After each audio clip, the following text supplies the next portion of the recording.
เ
No shoes on.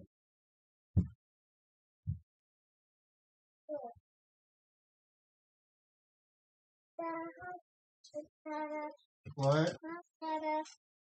No soda.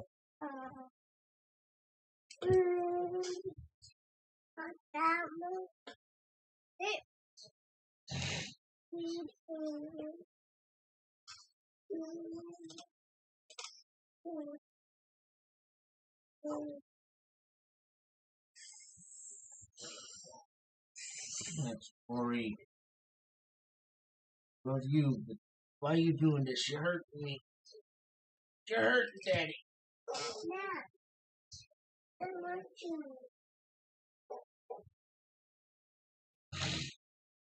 Aurora, come on. Damn.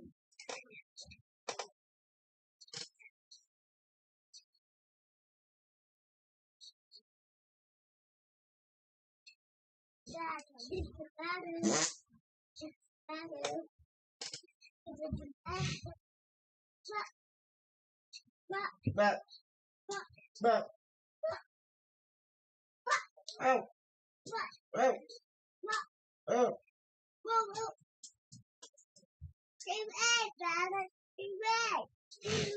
Look away.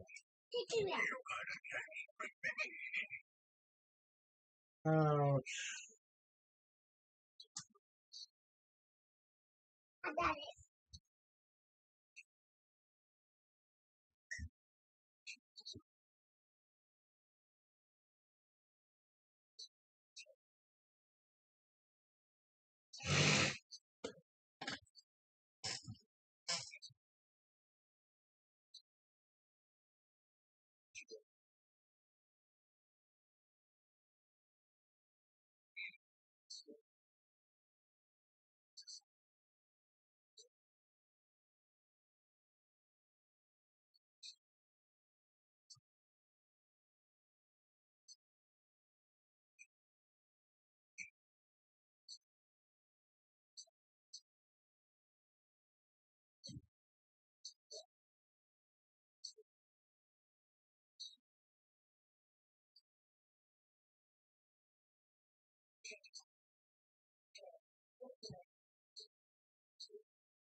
Listeners, please listen with care.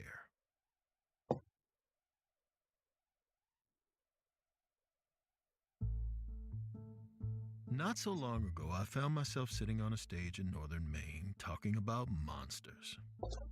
This was not as strange as it might sound. In my line of work, I travel to a lot of horror conventions, and I end up sitting on a lot of different stages. Half the time, the topic is monsters, the ones that populate the movies I love and the ones that live in the comics I write. The difference this time around was the line of questioning. I'd been talking for about half an hour when my interviewer, a local author, uncrossed his slender legs and asked if anyone in the audience had anything to ask of our famous guest. The first guy that stood up was about 6 feet tall, with thinning hair he wore swept back from his forehead. He was dressed elegantly in a sweater and button-down, unusual enough in a sea of fleece jackets, and his eyes were hollowed in his skull. The effect was enhanced by the glare of the overhead lights. They gave his skin a papery pallor. You write a lot about monsters that the rest of us don't actually believe in, the guy said. Reptiles, werewolves, murder goats, whatever. A chuckle rolled through the theater. I'm wondering if you'd ever consider addressing the other kind of monster. The real kind, he went on. The kind of monster that looks more like a man. I stared back, unnerved. Of course I knew exactly what he meant. I'd met far more of the human type of monster than I ever had the type with fur. But that's not what was giving me pause. Instead, it was the certainty that this guy, this well-dressed gray-haired gentleman, had a story to tell. Which, well, I was right about that. More than right. Because his story, it would be one of the most frightening tales I'd ever heard.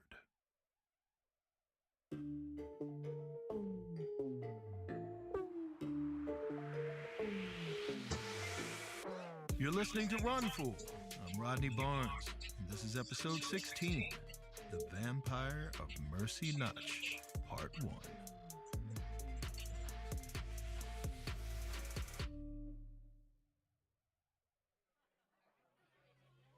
Two hours later, Bill, the name of my gray-haired friend, and I were sitting at a tavern in downtown Bangor. Tucked into a back booth, drinking Gary's beer and listening to Blue Oyster Cult bang out of the adjacent jukebox. Outside, the snow fell in big buttery flakes. Bill explained that he was a retired cop, and I guessed right away that he'd been a damn good one. He could do the active listening thing, and he could turn on a sympathetic tell-me-anything look as fast as he could show anger. Above all, he had a Sherlockian eye for detail. A flash of the sweatshirt under my coat was enough to tell him where I'd grown up and what college I'd attended. From my gait, he'd guessed that I played football in high school, but not later than that, and that I'd gotten my ACL hammered, thus ending my short and not particularly glorious career. I could discern less about him. He might have been 65 or he could have been 78. He drank cautiously, as if he was afraid of what was in his beer glass. We'd gotten through some of the small talk, and I was starting to think about my long flight back to LA, which was scheduled for the next morning, when he finally said it. The stuff about monsters, he smiled. Got to you, didn't it? My grandmother had always told me never lie to a cop, not if you can help it. So I nodded. And you've met the kind of monster I mentioned, Bill went on. A second nod. But not exactly the kind I'm thinking about, he concluded. I wanted to ask what this old man knew of what I'd seen, but I just flashed a small smile, flagged down the bartender, and reclined into the booth with a fresh beer. Bill began to talk. He talked for 3 hours, more or less nonstop, more than I can possibly recount here. I'll need to abbreviate some parts, for which I'm profoundly sorry, because Bill, he could spin a yarn. But I will tell you the beginning of his story, at least in its entirety. I have to tell you the beginning of the story, because all the clues to what would come were there. If only in retrospect. You've heard of Mercy Notch? Bill asked. Small town about an hour north of here, an hour and a half down Route 1. This time I didn't react. It didn't matter. Bill wasn't listening. He was deep in his own thoughts. In the 1980s, he said, he'd been the sheriff of Mercy Notch, a Maine town small enough not to merit a full-time police force, nor a full-time fire department. The firefighters were volunteers, as was Bill's deputy, a scrawny kid named Flynn. But Bill at least was paid to patrol and protect the 4,000 year-round residents of this patch of coastal Maine shoreline. Most years, the worst that happened was a couple of houses were broken into, a couple of fights started at the bar, or maybe a hiker slipped off the rocky trail in the nature preserve. Then came Eben Toll. Eben was 16 at the time of his disappearance, and at first Bill was inclined to think the kid had simply run away. His mom was a notorious drunk, and his dad was gone half the year logging up near Baxter State Park.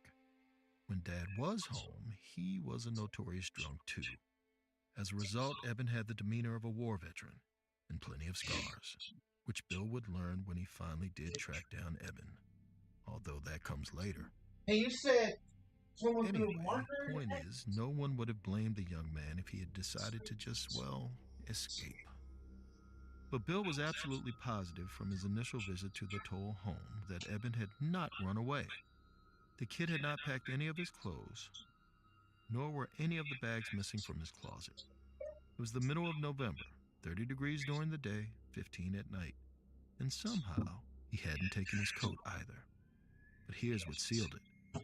Bill learned from Eben's girlfriend that the two of them were planning to elope. They'd booked the bus tickets and everything. The girlfriend showed them to Bill, one way to Boston. Departure date was 2 days from the evening of Eben's disappearance. Unless he was planning on ditching the girl, it didn't make much sense.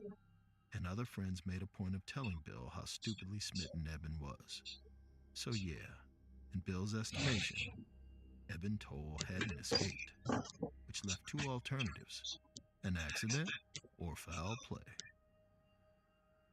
And here's where I tell you something important. Eben Toll was black, or half.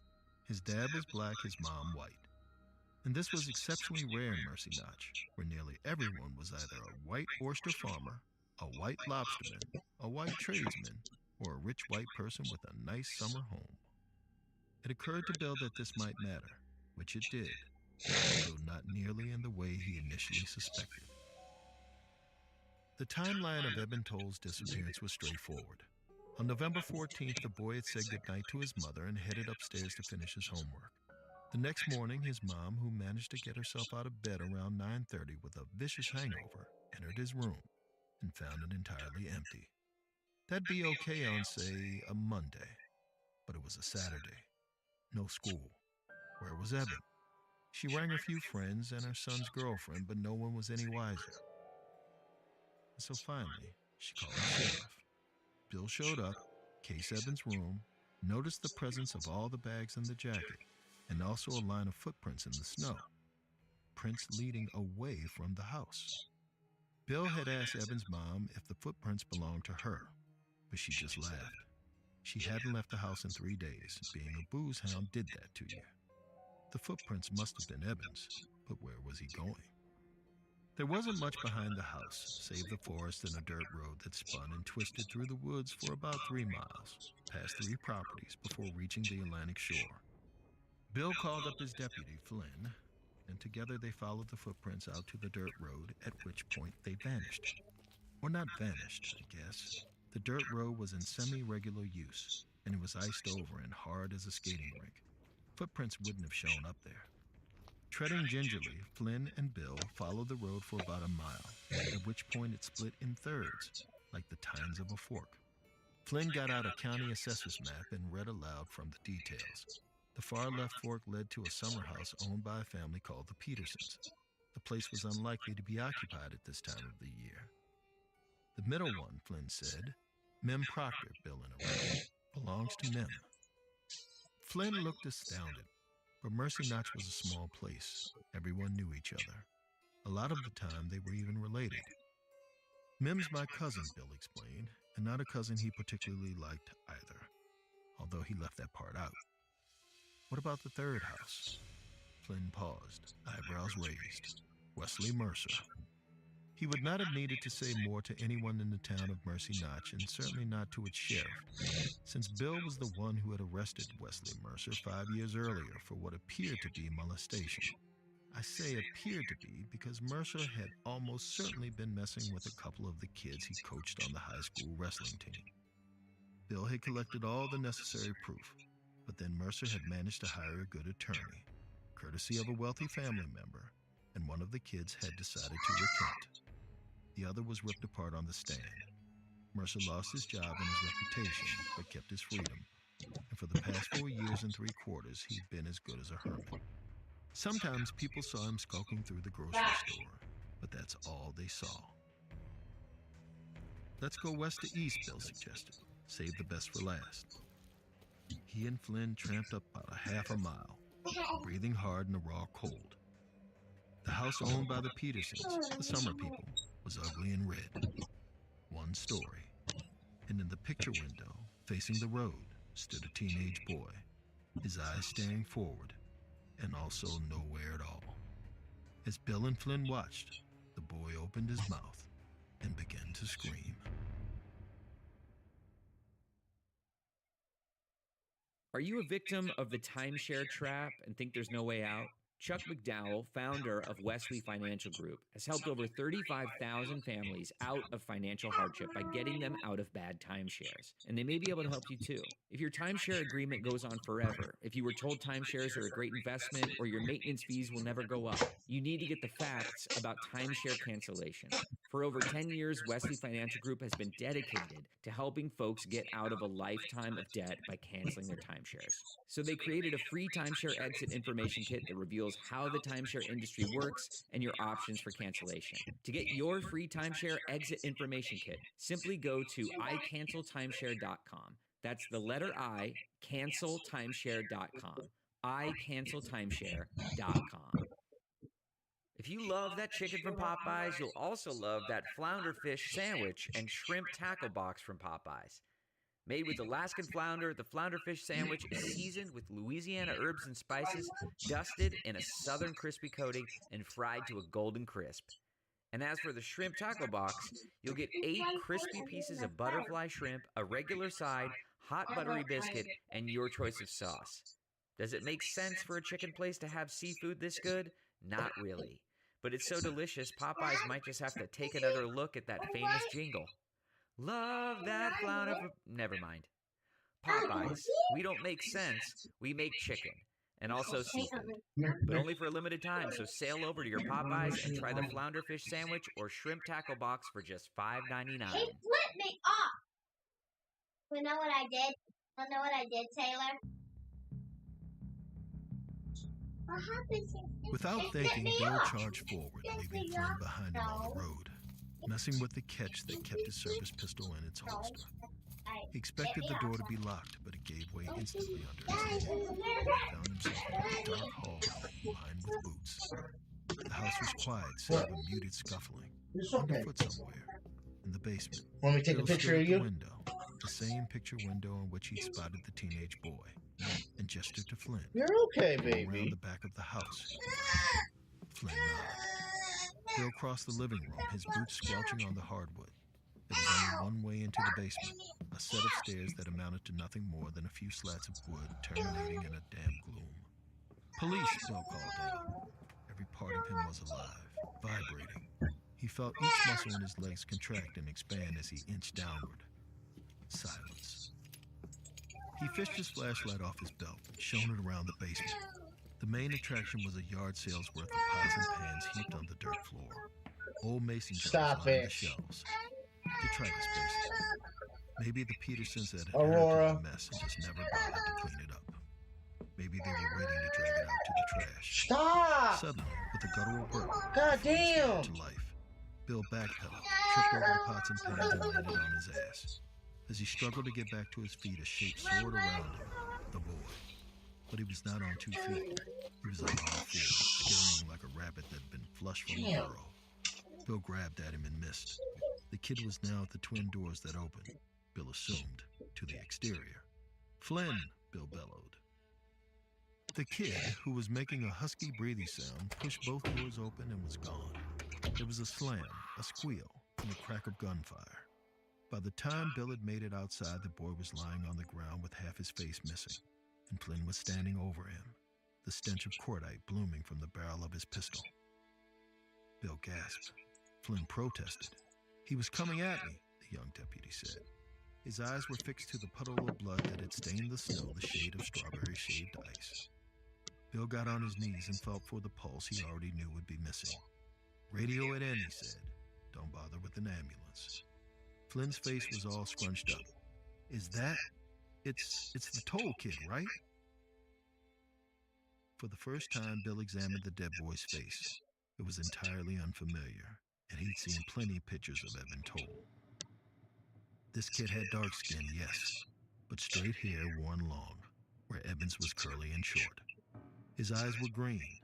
Actually, only one remained, gazing up at Bill, as if in astonishment. "I don't know who this is," Bill said, "but it's not Evan Toll."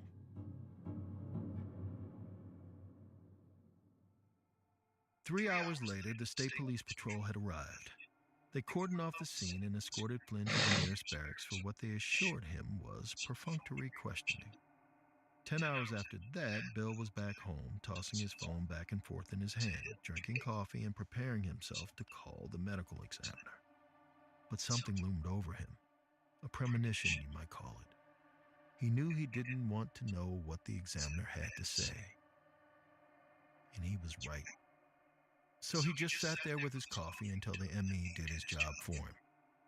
Bill picked up on the third ring. "Well," he grunted, "get it over with." Hearing the heaviness in Bill's voice, he did as he was told. Cause of death of the victim was what you might imagine. But when the ME had moved on to check the rest of the kid's body, the fluids, the organs, things got, well, weird. Because this kid, he was, well, missing stuff. One kidney for starters, and a good deal of his brain. It hadn't been from the gunshot. The missing gray matter had been missing before the arrival of Flynn's bullet. Could a person function with part of his brain gone? The examiner sure as hell didn't know. His guess was maybe yes, although it was probably dependent on what part. You'd need a scientist to tell you that, a brain man, which wasn't him. At the very least, though, Bill thought, maybe the lack of brain would account for the screaming and the running on all fours. "Any chance you have an ID?" Bill asked. He wasn't expecting an affirmative answer, and definitely not one in any detail, so he was shocked to hear the ME utter a name. Jesse Ruiz, and an age, 13. A runaway, according to his parents, who had reported him missing 4 months ago, and a former resident of a reform school, hence the presence of his prints in the system. Bill hung up, the same facts whistling in the circles of his head. Thank you for the follow, Evan Toll had rebellious vanished one. into the woods behind his house, but when Bill and Flynn had gone looking for him, they'd found a different kid. One also reported missing. So where was Evan Toll? And what the hell had happened to Jesse Ruiz? The answers were there, but solving them would nearly kill Bill, and a bunch of other people besides. But look, it's a long story, a complicated one. Want the conclusion? You'll have to wait for the next episode of Run, Fool. How are you doing today, rebellious one? Oh, my face isn't on. Whoops. Run, Fool is a production of Ballin Studios, Campside Media, and At Will Media. It is hosted and... This episode is brought to you in part Thank by you for Progressive stopping in. Insurance. Whether you love true crime or comedy, celebrity interviews or news, you call the shots on what's in your podcast queue. And These guess what? kids are Now gonna you can be call them on the your auto death insurance of too me. with the Name Your Price tool from Progressive. It works One just the second, way let it me go sounds. see why You they're tell fighting with Progressive each how other. much you want to pay for your car insurance, and they'll show you coverage options that fit your budget. Get your quote today at Progressive.com to join the over 28 million drivers who trust Progressive. Progressive Casualty Insurance Company and Affiliates. Price and coverage match limited by state law. Normally, being a little extra might be a bit much, but not when it comes to healthcare. That's why United Healthcare's Health Protector Guard fixed indemnity insurance plans, underwritten by Golden Rule Insurance Company, supplement your primary plan. Hope you're so you having a manage wonderful out-of-pocket Wednesday. costs. Learn more at uh1.com. A warning. This episode contains graphic content that may be difficult for some listeners. Please listen with care.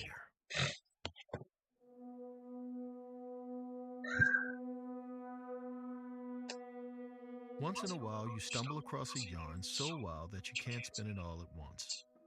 It's too long, too tangled, so it becomes what a good friend of mine refers to as a double serving story, with a nice little intermission in between, time you can use to digest. What you're about to hear is the second part of one of those two serving jobs. If you missed the first part, you'll want to click out of this episode and get up to speed on the previous one. If you heard the first part, I'm going to give you a refresher anyway, starting with a former cop named Bill who I met at a speaking engagement in Maine. For years, Bill had been the sheriff of a small town called Mercy Notch. He dealt with the usual small town stuff, break-ins, broken down cars, and then came the disappearance of a local teenager, Eben Toll. Eben had vanished from his home one night, and Bill was tasked with tracking him down, which he attempted to do by following a set of footsteps down a dirt road behind Eben's mom's place. The dirt road terminated in 3 properties, one belonging to a family who only summered there, one belonging to Bill's cousin, more on that soon, and one owned by a man named Wesley Mercer, who Bill had arrested for child abuse, only to see a jury deliver an acquittal. When I left you last time, Bill and his deputy had spotted a kid in the window of the Summer People's house and had busted in, only to have the kid go flying out through the basement and out the back door, straight into the barrel of the deputy's gun. The kid died, but here's the kicker. That dead kid wasn't the one Bill had been looking for. It wasn't Eben Toll. It was a different boy, another missing one, with the last name of Ruiz, meaning that a whole new mystery was waiting to be solved.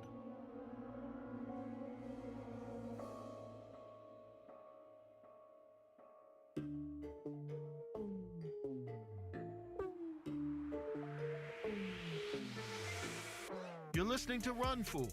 I'm Rodney Barnes, and this is episode 17, The Vampire of Mercy Notch, Part 2.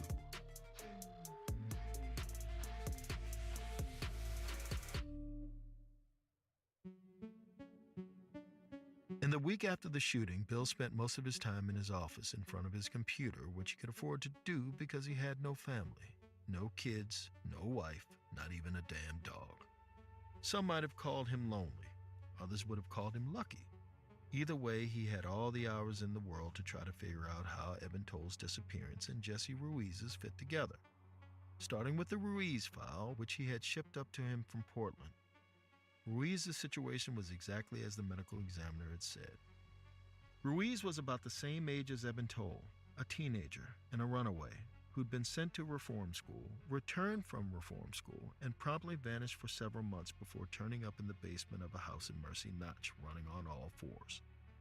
But unlike Eben, Ruiz came from an hour south, 30 miles from Mercy Notch. How had he gotten to that basement? There were no clues in his paperwork.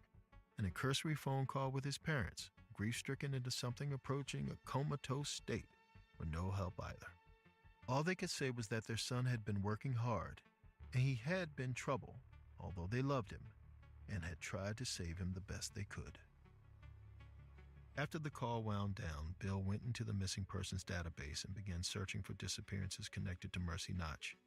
He narrowed his search parameters. He wanted teenage boys 13 to 15 and non-Caucasian, because even then he was certain that the races of Eben Toll and Jesse Ruiz could not be a coincidence. His search turned up 8 results. 2 were more than 20 years old. Bill dismissed them, but 6 of the results involved kids who had lived or passed through Mercy Notch in recent years, or had relatives there. Bill knew about one of them, a kid named Mickey Madden, but the others had been reported in different localities, and therefore had never popped up on his radar. Madden. Bill searched his memory. He vanished after a football game, if he remembered correctly, about 2 years ago.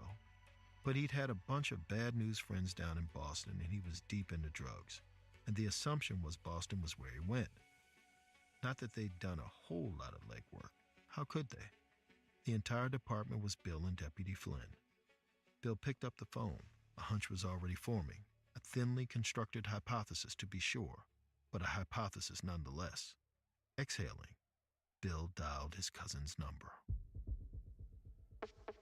Bill and his cousin Mem Proctor had never gotten along, although it might have been more accurate to say that Bill had never gotten along with Mem. Mem seemed to like Bill just fine. They were cousins by marriage, not birth. Mem, who had grown up in Germany, moved to Mercy Notch and married one of Bill's relatives. Within a few years, the relative was dead, and Mem had inherited all her money and her house. Mem still kept in touch and generally tried to be nice, but Bill found him grating and pompous.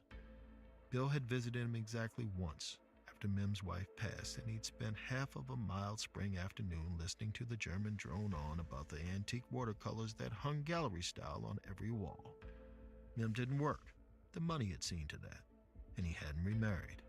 Art, Bill figured, was all the guy had to talk about.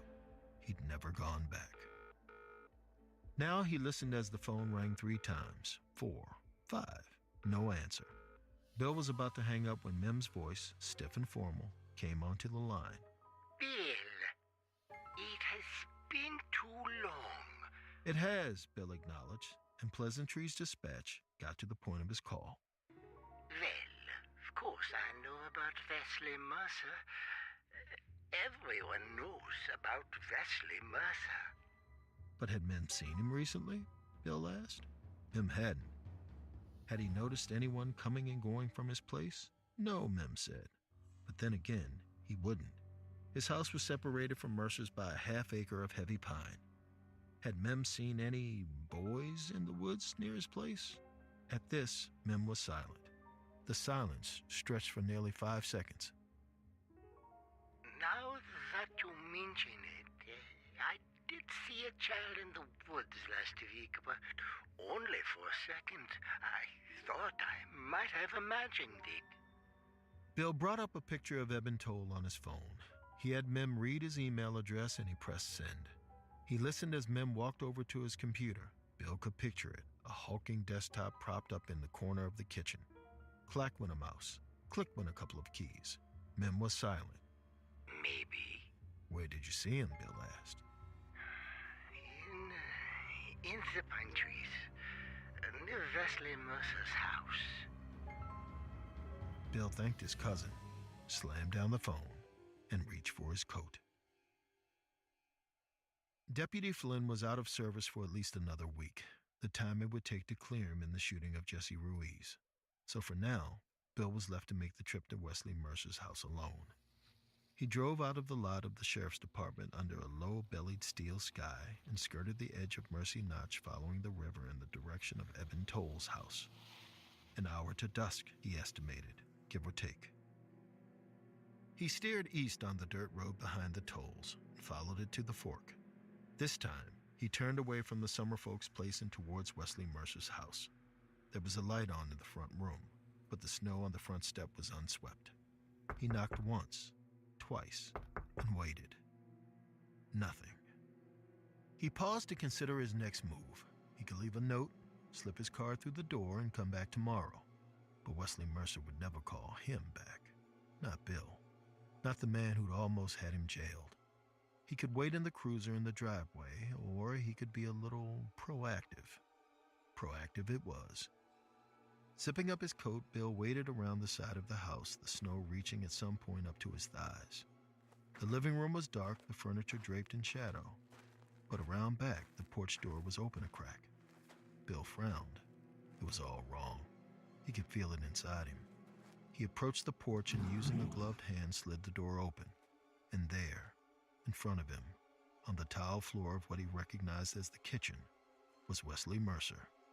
He was lying on his back, and his mouth was open. The blood, fresh and sticky enough to be recent, was pooled behind his head. His left hand still clutched a revolver. Bill pulled up his radio and called back to the station. With Flynn out, they'd need support from other nearby departments. From the looks of it, this was a suicide, which would fit just fine with Bill's hypothesis. Wesley Mercer had been kidnapping kids and doing weird stuff to them for God knows what reason. And then he'd made some kind of mistake with the Ruiz kid, letting him escape, and now the police were on to him. So he'd taken the easy way out. Except, Bill didn't finish the thought. He couldn't. From behind him in the pines came a panicked yell, raspy and sharp. The sound of a young fox caught in a trap. Or the sound of a boy screaming for his life.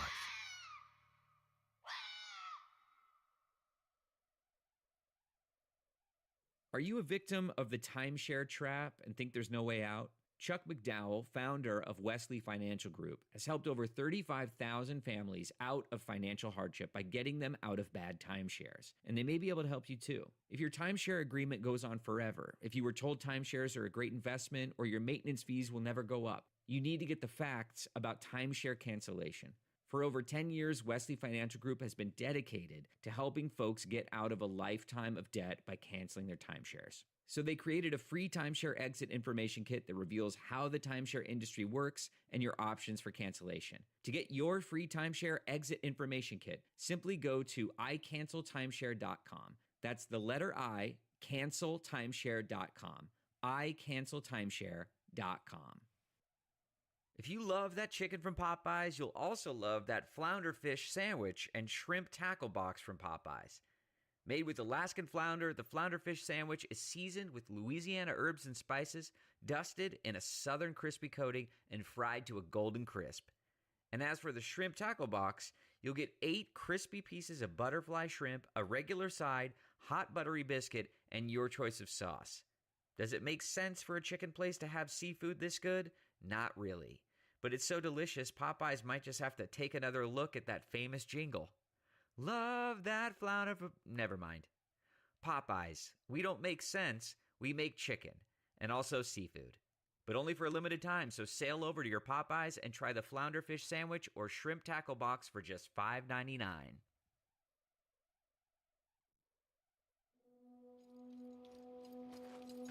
Bill crested one short hill and then another, leaving behind the glow of Wesley Mercer's cabin and crashing through a twilight maze of bracken and sharp sticks. He had been running for about 5 minutes when something crashed into his chest. He went thumping to the ground with something on top of him, a boy, wide-eyed and scared. Eben Toll. Bill knew instantly it was Eben. Had he been in Wesley Mercer's basement, some sort of outbuilding that Bill hadn't thought to check? He lowered the kid onto the ground, braced him against the trunk of a tree, and knelt down next to him. "Talk to me, Eben," he said. "What happened?" Eben opened his mouth to respond, but nothing came out, only a dry, gagging sound. And then the same high-pitched, fox-like scream Bill had heard before. The boy's teeth were gone. There were only gums. And his tongue, oh God, Bill nearly gagged. There was nothing but a stump where the tongue had once been. The stump flexed and pulsed. Eben Toll pointed now, not towards Wesley Mercer's place, but in the other direction. He nodded forcefully. "Go," he was trying to say. "Go now." Bill considered staying with the boy, but what if there were others out there? Others in more pressing need of help. He pulled his phone out of his pocket and handed it to Eben. "If I'm not back in 20 minutes, text 911. He caught himself. Actually, text 911 now, and then text them again in 20 minutes. He didn't wait for a response. Off he went again, half stumbling and half racing down a hill threaded with pines. There was just one property in this direction, and it belonged to his cousin. Had Mem provided sanctuary for Evan? But if so, why had the boy been running in the opposite direction? 5 minutes later, he was standing in front of Mem Proctor's house. Unlike Wesley Mercer's, the place was lit up as for a gala. Every damn light appeared to be on, down to the antique chandelier visible through the dining room windows. And there was music, too. Bill could hear it. Something haunting, something baroque and very old. Scratchy and harsh, the sound of an old gramophone. Without thinking, Bill pulled out his service weapon and prepared to knock on the door. But then a funny thing happened. As Bill's knuckles were descending towards the wood, the door swung backwards, and Mem himself was standing there, grinning. Heat roared out towards Bill, and the music did too. All the strings, the violins, and the viola. In Mem's hand was a long boning knife.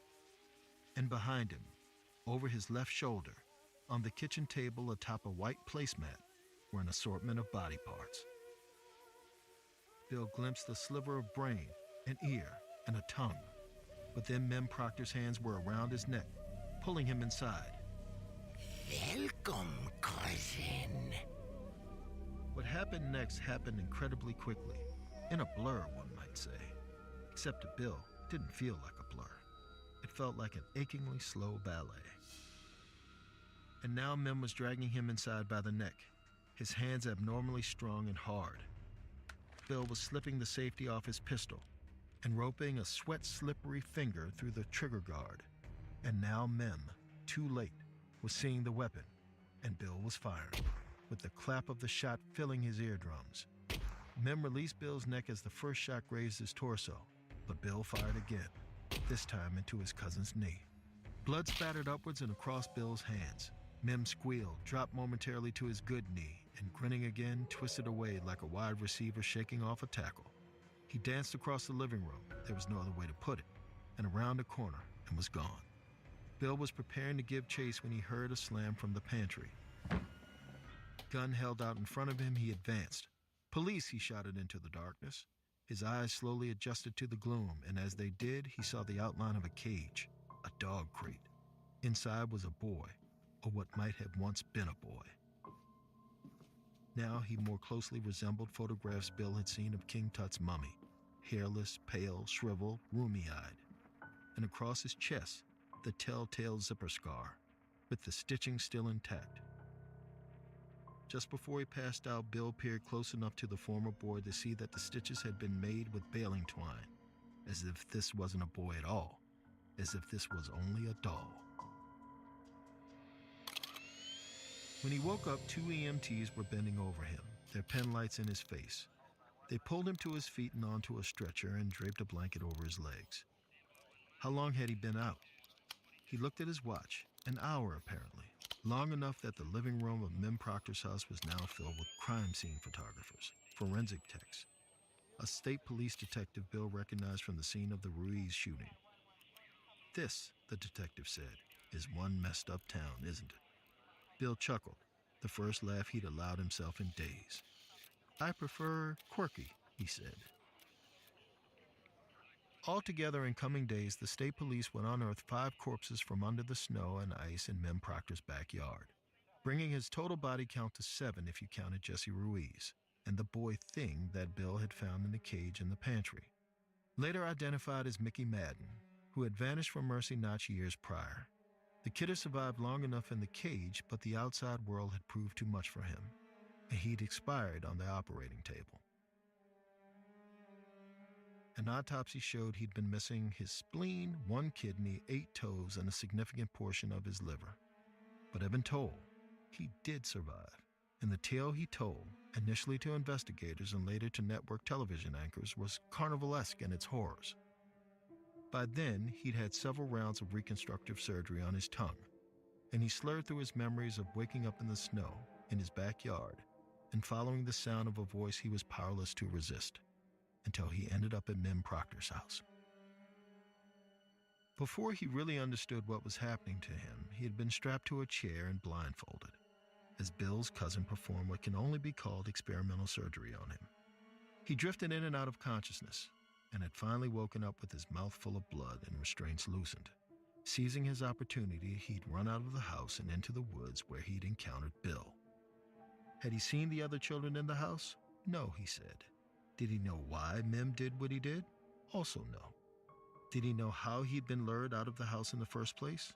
No to that too. In fact, Eben told didn't know more than he knew, although he knew enough to write a best-selling memoir about his captivity and participate in a prestige documentary on the case. That same documentary covered the strange occurrence in Wesley Mercer's house, the suicide that was, as it turned out, not a suicide at all.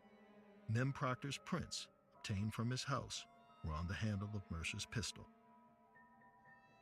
It would have been a successful frame job had Bill not stumbled over to Mem's house when he did.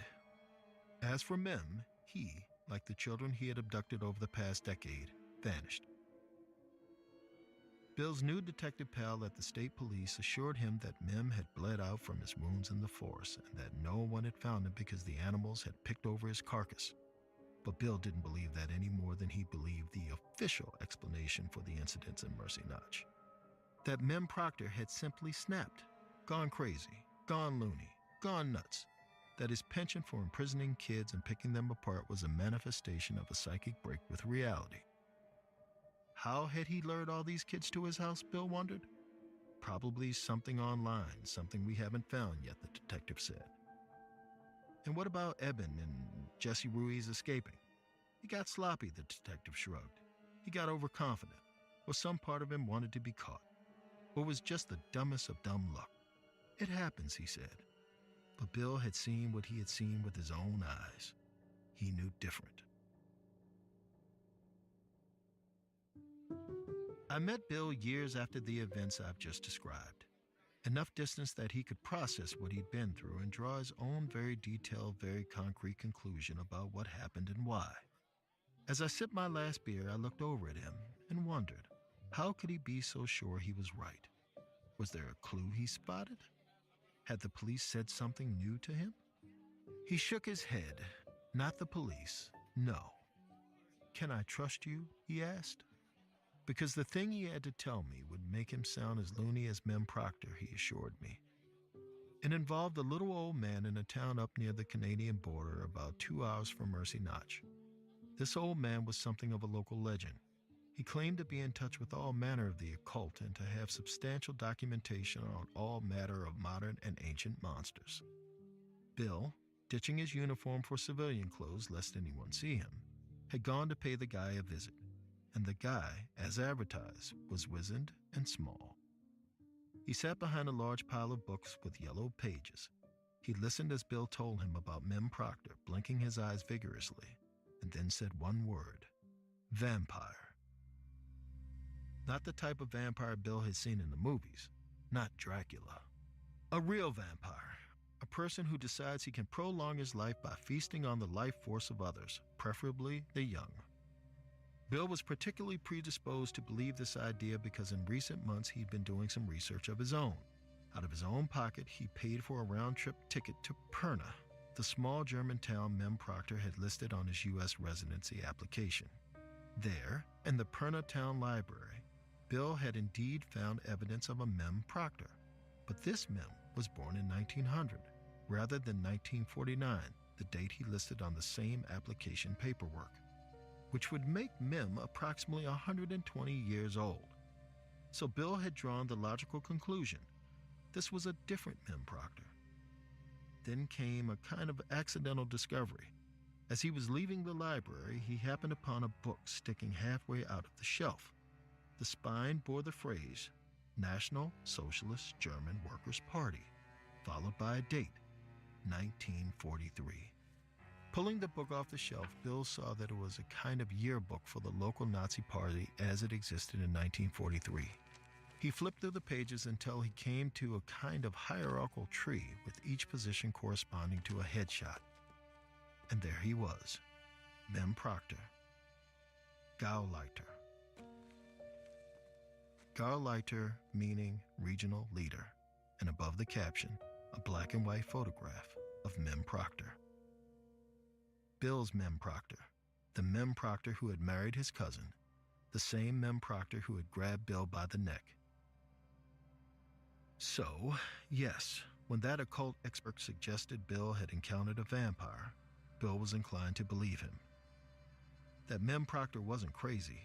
He was evil. He'd done everything he'd done deliberately, from choosing his victims he considered to be subhuman, to slowly picking them apart to sustain his own life force. And it hadn't been some internet forum that brought the boys to his house. It had been a magnetic psychic force he'd honed to a sharp edge. There was only one last question. Where is he now, Bill asked. At this, the man could only shrug. Who could say? But I can tell you this, he went on. One day, he'll be back.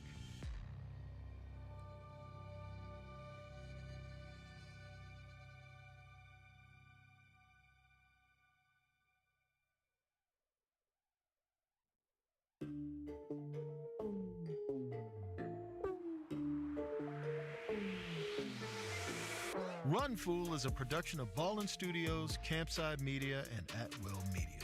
It is hosted and executive produced by me, Rodney Barnes. This episode was written by Matt Scher and produced by Abakar Adan and Lee Mengistu. It was also sound designed and mixed by Kevin Seaman. Creature vocalization by Terry Cashburn and artwork by Jessica Clogston-Kiner. Production support by Jeremy Bond and Cole Lacasio.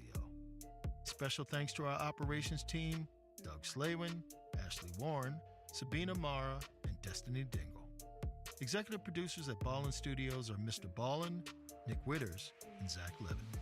Executive producers at Will Media are Will Malnati and Rosie Guerin. Executive producers at Campside Media are Matt Scher, Josh Dean, Vanessa Gregoriadis, and Adam Hoff. Thanks for listening, and see you next week.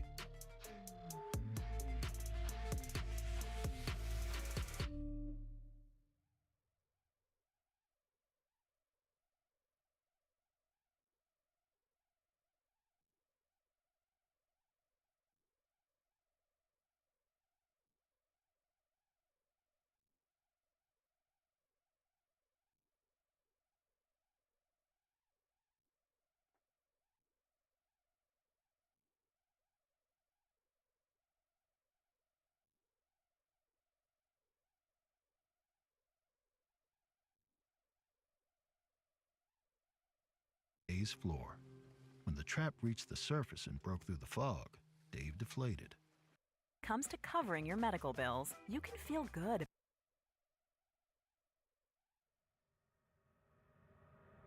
I want to tell you about the morning Donna Moore took a swim. To do that, we're going back to 1971 to the north shore of Kent Island. It's a slab of land smack dab in the middle of the Chesapeake Bay in Maryland. All the locals knew that Donna liked to start her day with an ocean swim. She lived alone, but it didn't take long for the townsfolk to realize Donna was missing, and they knew exactly where to search. It took a few days, but eventually they found her. What was left of her. Yeah, it was brutal. A volunteer came across Donna's ripped-apart torso on a beach, a mile south of her home. One of her hands was found even further down, and a leg. You get the picture. She was spread all over the sands of Kent Island, each extremity chewed on and picked over, maybe even chewed on again, and then spat out. Among her neighbors, there wasn't much debate about who or what did this. It was Chessie. Sounds cute, right? Well, she's not. As you might know, I'm from Maryland, born and raised.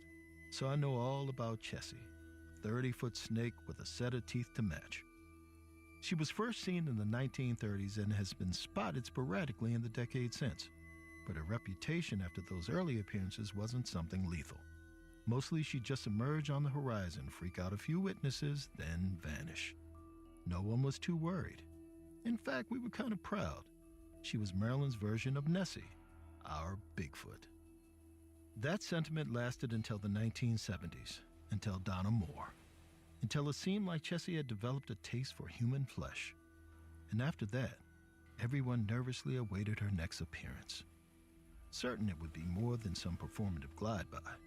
She'd feed again on whichever poor soul she saw first. But that never happened. And like all things folks forget, me included, the passage of time muffled our worries about Chessie. Then, an old childhood friend of mine emailed me a link to some Baltimore Sun article. It was 50 years to the day that Donna went missing, and as I began to read, those old fears about the bay came roaring back. A father and son had gone out one stormy, overcast morning to check their traps, but only one of them returned.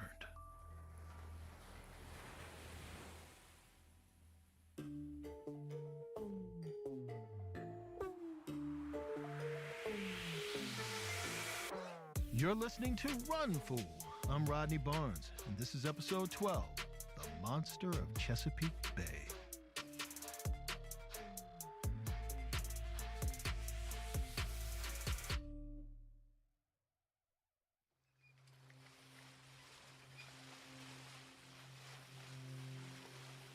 Dave stared into the dark, frothy water of the Chesapeake Bay.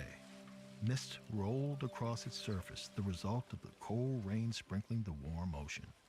His arm muscles ached as he pulled hard on a rope. It ran through a pulley, hauling up one of his cages from the bay's floor. When the trap reached the surface and broke through the fog, Dave deflated. Just 2 small blue crabs. Dave couldn't say it was unexpected. It had been a hot summer and the water stayed too warm into September, which meant crab populations were all out of whack. It wasn't his fault, but knowing this didn't make Dave feel any better. He stared at the paltry catch, feeling every one of his 55 years. This was the 6th trap he'd pulled, and the others weren't any better. It was going to be a lean year. The only thing that made this moment worse, the clicking and tapping of a phone coming from behind him. Those were courtesy of his 16-year-old son, Martin. The whole time they'd been out today, he'd been hiding under the awning, barely looking up from his screen, making it abundantly clear he did not want to be there. Now, I don't want to oversimplify the complex dynamic of fathers and sons, but the rift between Martin and Dave can be broken down as follows. Dave wanted Martin to take over the family business, meaning this boat, when Dave retired. And Martin didn't. He wanted to find his passion, and crabbing wasn't it. Dave spent a lot of nights being pissed off about this. He had endured countless hours on the water over the years. It wasn't passion that kept him working late and getting up early. It was being able to provide for his family. It was building a business that he could pass on to the next generation. But as the rain smacked against the hood of his jacket, he stared at the meager catch. Even Dave had to admit he wasn't providing much this year. Which is why the sound of Martin texting especially stung. Each tap and buzz was a reminder that Dave's hard work, his sacrifice, not only was it unappreciated by this kid, it was maybe all for naught. Put the phone away, he told Martin, or I'll chuck it in the bay. Martin heard him. Oh, sure he did. But he just kept his fingers busy flying over the screen. And Dave, well, this was about as far as his patience would go. He lunged forward, snatched Martin's phone, then hurled it over the side of the boat. It was midair and still pinging relentlessly, like the phone knew it was about to die and was making a last desperate bid for life. Then it hit the water, more of a thunk than a splash, and was silenced by the thick, murky bay. Martin stared, mouth agape. Even Dave was shocked it had come to that, the kind of shock that demands a moment of silence, a chance to gather one's thoughts. Without the buzzing and beeping of the phone, every sound now felt sharp and visceral to Dave. Water lapped against the boat, rain pattered on the awning, seagulls laughed in the distance. It was almost peaceful. Until father and son erupted in a screaming match. They spat insults, accusations, said all of the things they probably regret later. They both knew it too, but they couldn't stop, because something about being out on the water unleashes things. All the unsaid, pent-up rage pours forth without any kind of stopper to hold it back.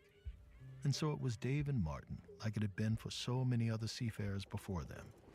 That is, until the boat rocked. It was hard enough that they needed to grab hold of the railing and steady themselves. Dave looked out at the bay, expecting to see that the water had gotten rough during their screaming match. It hadn't. Despite the steady rain, there wasn't any wind, and there was no other boat in sight that might have caused a wake. Meaning, there was nothing to explain why their boat had just lurched like that. Before Dave could marinate on what else could have caused it, the boat moved again. And this time, the word rocking wouldn't do it justice. It was shaking, violently. Something hit the wood hull with a loud smack, launching them both through the air. Martin had hit the planks beside him while Dave shot across the deck, landing in a heap. He sat up, dazed, and went to look over the rail. The bay was still calm, just tiny speckles from the rainfall and the light ripples caused by their still rocking boat. Dave didn't know what to make of it. Maybe there was a rocky outcrop they'd run up on, but he shook that thought off fast. He knew this place like the back of his hand. This is where he'd laid traps for decades. There were no shallows here, no rocks. At that moment, the sun peeked out from behind the cloud cover. It sent a few rays into the bay, giving Dave a quick glimpse below the surface. It was enough to see something that made his blood run cold. Through the brackish water, a shadow moved, half a boat wide and long, too. It seemed to go on and on as it swam under his feet, its body undulating like a giant strip of seaweed caught in the tide.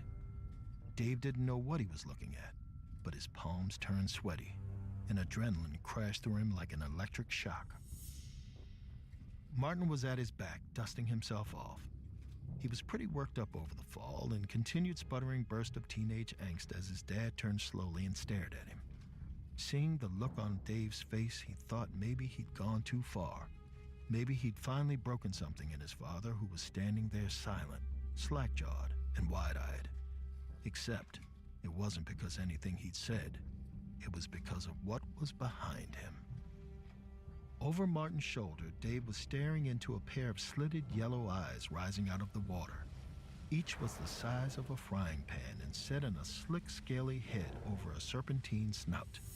A forked tongue went back and forth over sharp, limb-sized fangs. This beast let out a loud hiss, and it was at the same moment that Dave finally had the wherewithal to break from his silence and release a petrified, panic-stricken scream. Martin turned around, because that's what you do when your dad has clearly seen something utterly terrifying behind you, and when you hear what can only be described as a deafening, beastly hiss. When Martin saw the incredibly large snake looming behind him, his brain turned to putty. The nerves in his body all fired at once, the chaos paralyzing him with confusion, holding back every instinct to move until it was almost too late. He jumped out of the way just as the snake's jaws shot down at him.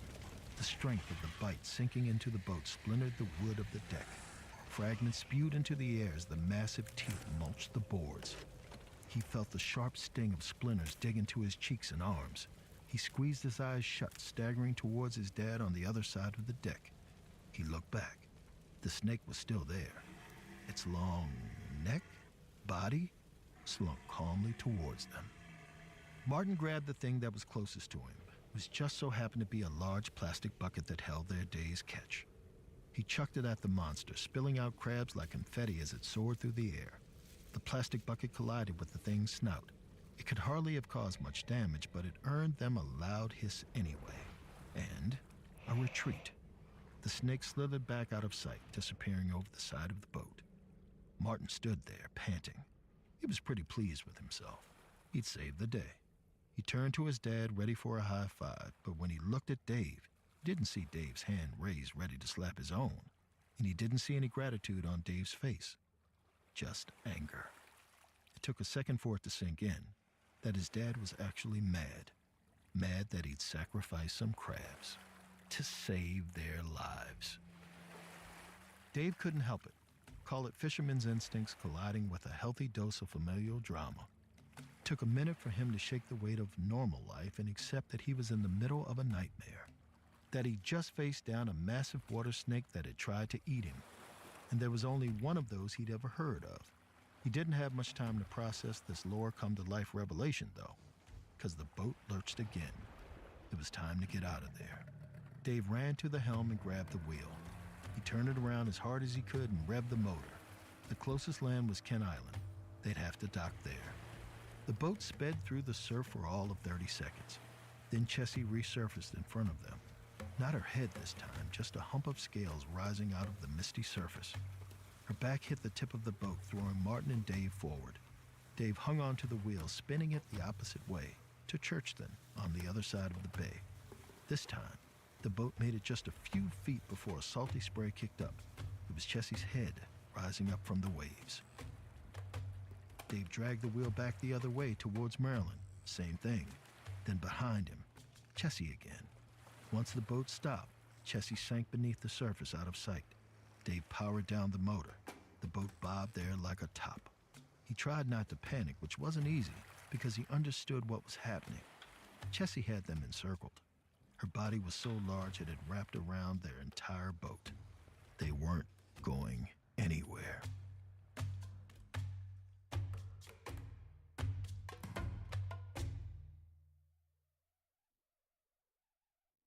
Are you a victim of the timeshare trap and think there's no way out? Chuck McDowell, founder of Wesley Financial Group, has helped over 35,000 families out of financial hardship by getting them out of bad timeshares. And they may be able to help you too. If your timeshare agreement goes on forever, if you were told timeshares are a great investment or your maintenance fees will never go up, you need to get the facts about timeshare cancellation. For over 10 years, Wesley Financial Group has been dedicated to helping folks get out of a lifetime of debt by canceling their timeshares. So they created a free timeshare exit information kit that reveals how the timeshare industry works and your options for cancellation. To get your free timeshare exit information kit, simply go to icanceltimeshare.com. That's the letter I, canceltimeshare.com. icanceltimeshare.com. If you love that chicken from Popeyes, you'll also love that flounder fish sandwich and shrimp tackle box from Popeyes. Made with Alaskan flounder, the flounder fish sandwich is seasoned with Louisiana herbs and spices, dusted in a southern crispy coating, and fried to a golden crisp. And as for the shrimp tackle box, you'll get 8 crispy pieces of butterfly shrimp, a regular side, hot buttery biscuit, and your choice of sauce. Does it make sense for a chicken place to have seafood this good? Not really. But it's so delicious, Popeyes might just have to take another look at that famous jingle. Love that flounder. Never mind. Popeyes. We don't make sense. We make chicken. And also seafood. But only for a limited time, so sail over to your Popeyes and try the flounder fish sandwich or shrimp tackle box for just $5.99.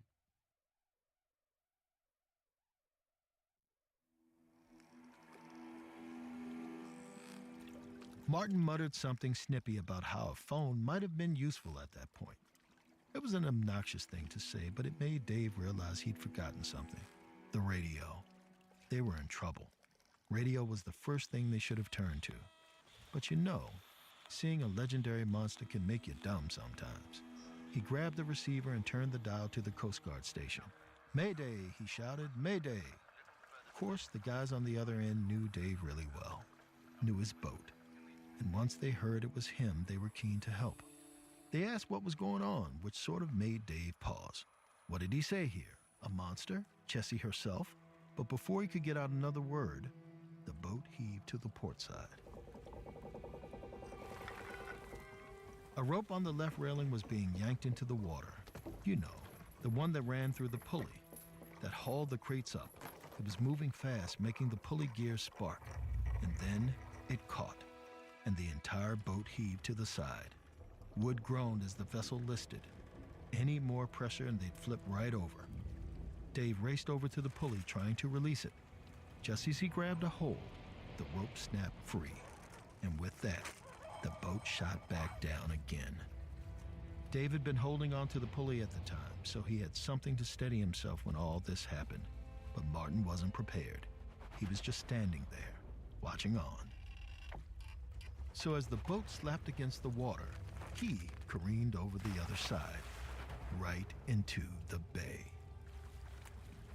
Dave stood there, staring out to where his son had just vanished. A few small bubbles broke the surface, but otherwise it was quiet. Dave readied himself to jump in, breaking a fisherman's cardinal rule to never abandon the boat.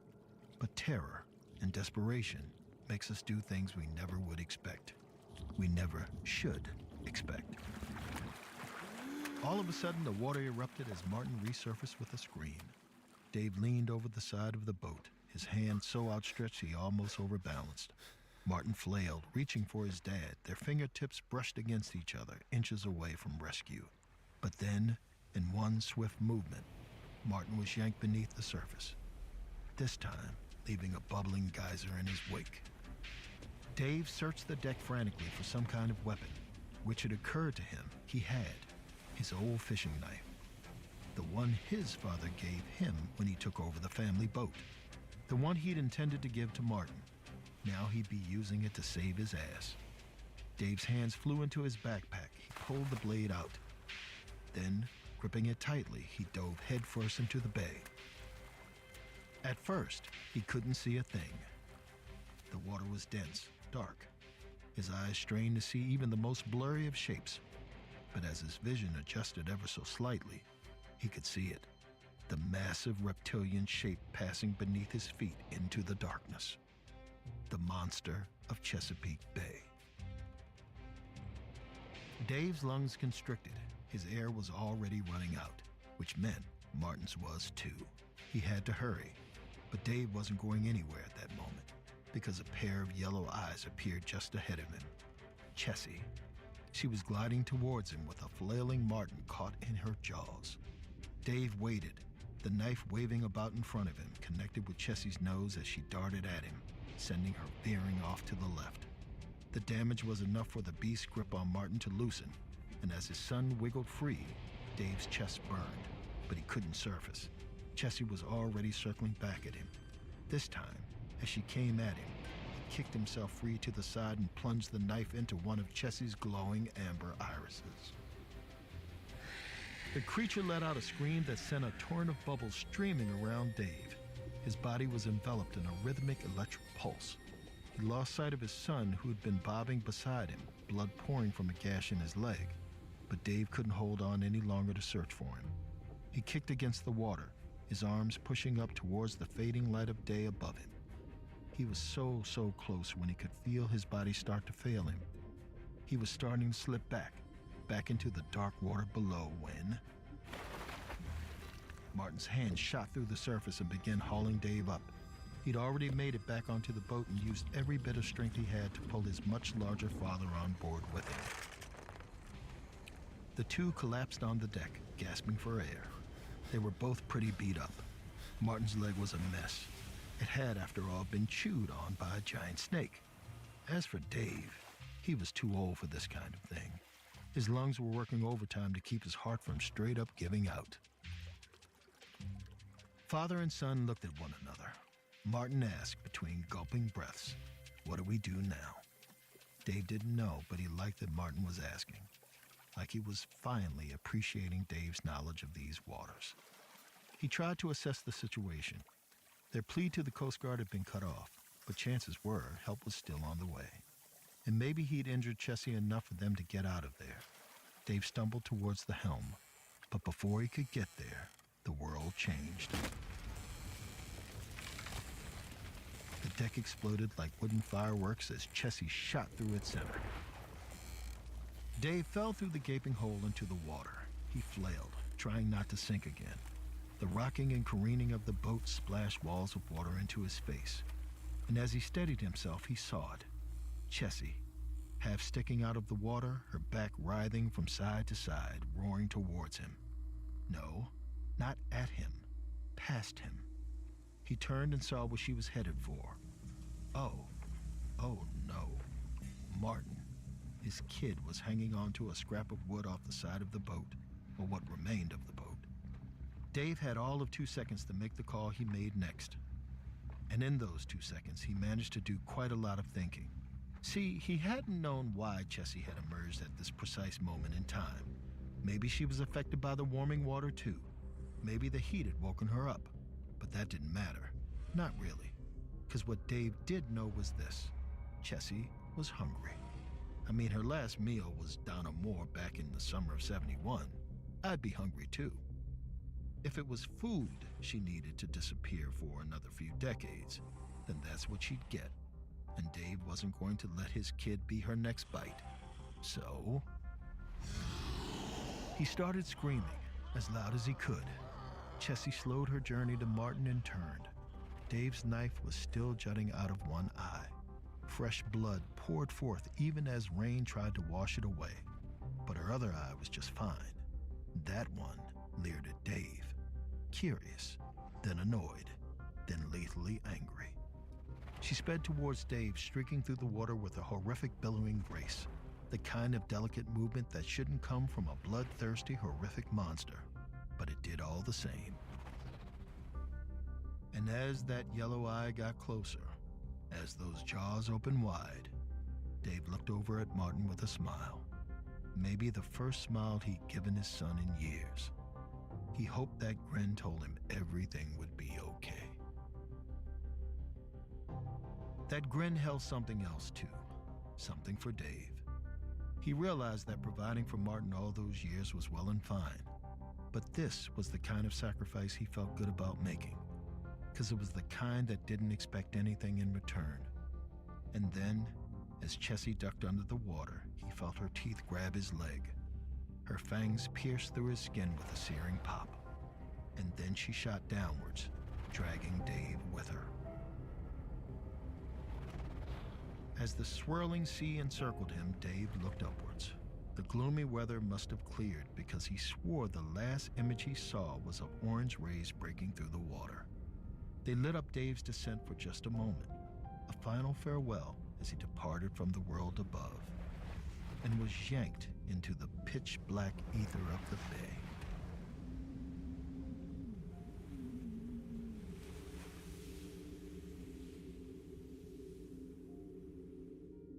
The article I was reading had an interview with Martin.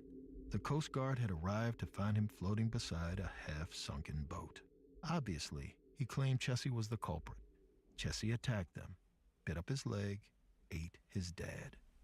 But the journalist went on to point out that search parties had combed the area, used infrared tech and all that crap, and they hadn't seen anything close to a 30-foot beast lurking in the ether. No sign of Dave's body either. Basically, they called bull on the whole thing, said the boat's engine must have exploded and incinerated Dave along with it. I can't say who had it right. Of course, I was more willing to side with Martin, given my penchant for the uncanny. And either way, the story provides a warning to all who claim to understand the sea. We don't. Not at all.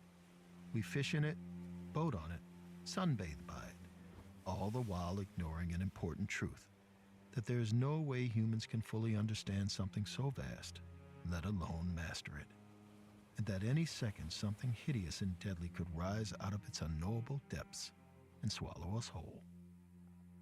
And we have no right to be surprised. The sea owes us no explanation.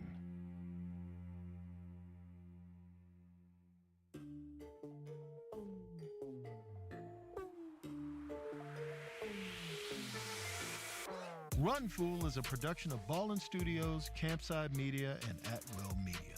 It is hosted and executive produced by me, Rodney Barnes. This episode was written by Kate Murdoch and produced by Abakar Adan and Lee Mengistu. Editing by Matt Hickey. It was also sound designed and mixed by Kevin Seaman. Creature vocalization by Terry Cashburn. And artwork by Jessica Clogston-Kiner. Production support by Jeremy Bond and Cole Lacasio. Special thanks to our operations team, Doug Slaywin, Ashley Warren, Sabina Mara, and Destiny Dingle. Executive producers at Ballin Studios are Mr. Ballin, Nick Witters, and Zach Levitt. Executive producers at Will Media are Will Malnati and Rosie Guerin. Executive producers at Campside Media are Matt Scher, Josh Dean, Vanessa Gregoriadis, and Adam Hoff. Thanks for listening, and see you next week.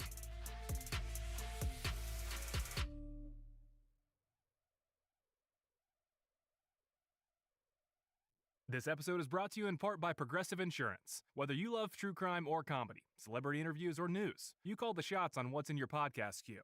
And guess what? Now you can call them on your auto insurance too with the Name Your Price tool from Progressive. It works just the way it sounds. You tell Progressive how much you want to pay for your car insurance, and they'll show you coverage options that fit your budget. Get your quote today at Progressive.com to join the over 28 million drivers who trust Progressive. Progressive Casualty Insurance Company and Affiliates. Price and coverage match limited by state law.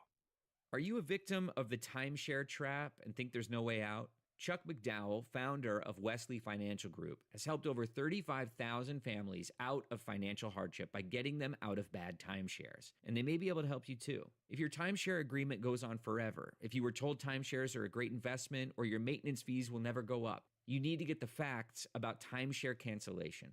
For over 10 years, Wesley Financial Group has been dedicated to helping folks get out of a lifetime of debt by canceling their timeshares. So they created a free timeshare exit information kit that reveals how the timeshare industry works and your options for cancellation. To get your free timeshare exit information kit, simply go to icanceltimeshare.com. That's the letter I, canceltimeshare.com. icanceltimeshare.com.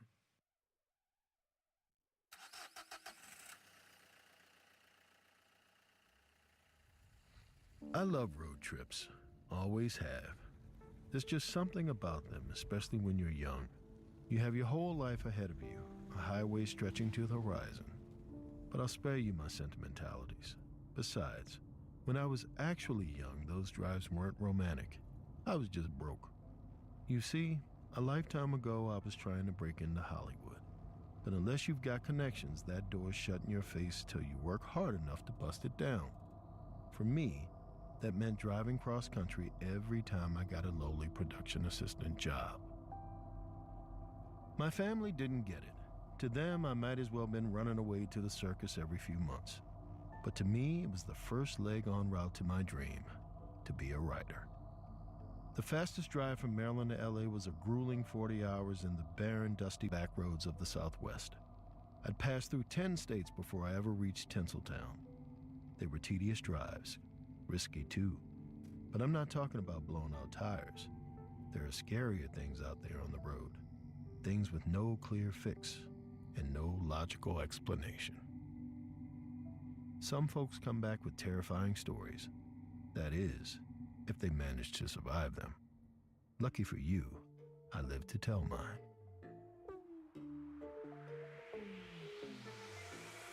You're listening to Run, Fool! I'm Rodney Barnes. And this is episode 13, The Phantom Hitchhiker.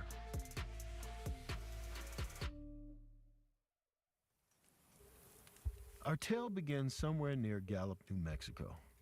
It's a small sun-baked town off historic Route 66, littered with roadside motels sitting in the shadows of sandstone cliffs.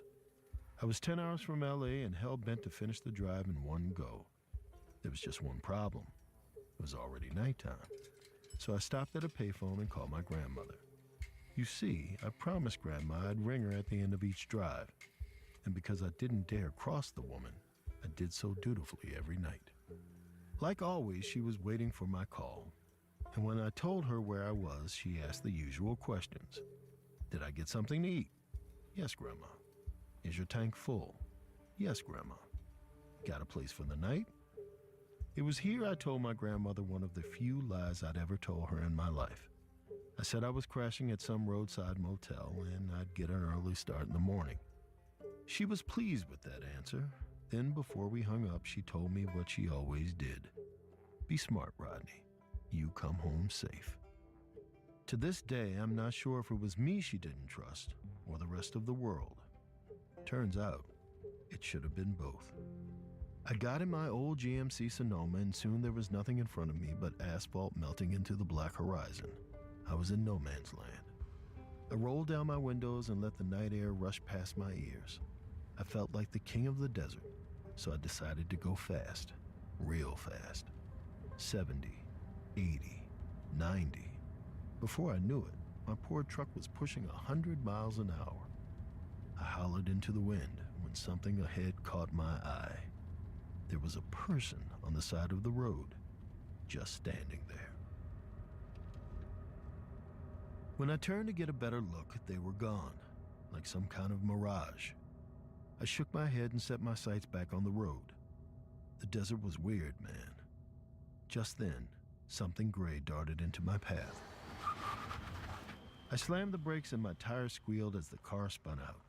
An eternity passed as my short life flashed before my eyes.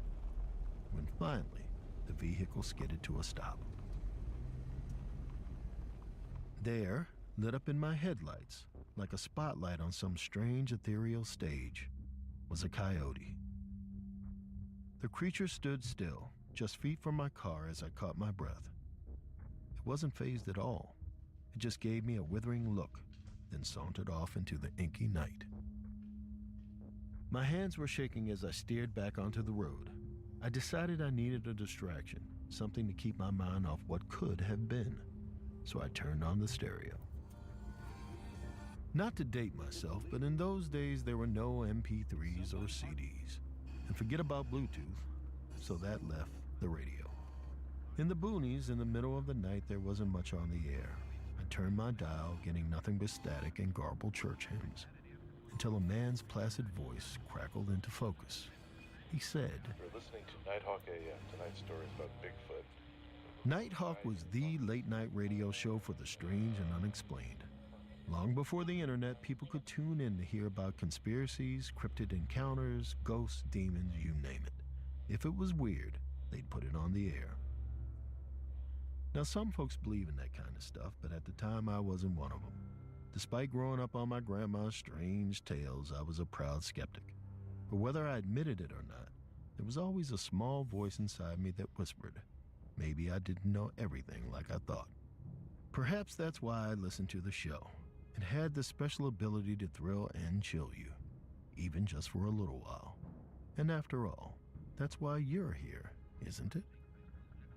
Anyway, the radio did the trick. I let the calm, matter-of-fact voice of the show's host wash over me as he chatted with a self-proclaimed time traveler. I was riveted, but just as things were getting good, I lost the signal. midnight, and I'd truly just entered the middle of nowhere. Have you ever been in the desert past dusk? You don't know nighttime until you have. That's where it gets darkest. That true black, where you look out of the window and all that stares back at you is your own reflection. I felt like I was driving straight into the abyss, and if things couldn't get any worse, it started raining.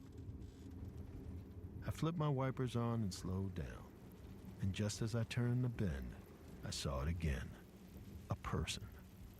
I blinked hard, but this time it was no mirage. There was a flesh and blood man on the side of the road, and as I peered out of my windshield in disbelief, he stuck out his thumb. This dude wanted a ride. I don't know what came over me then.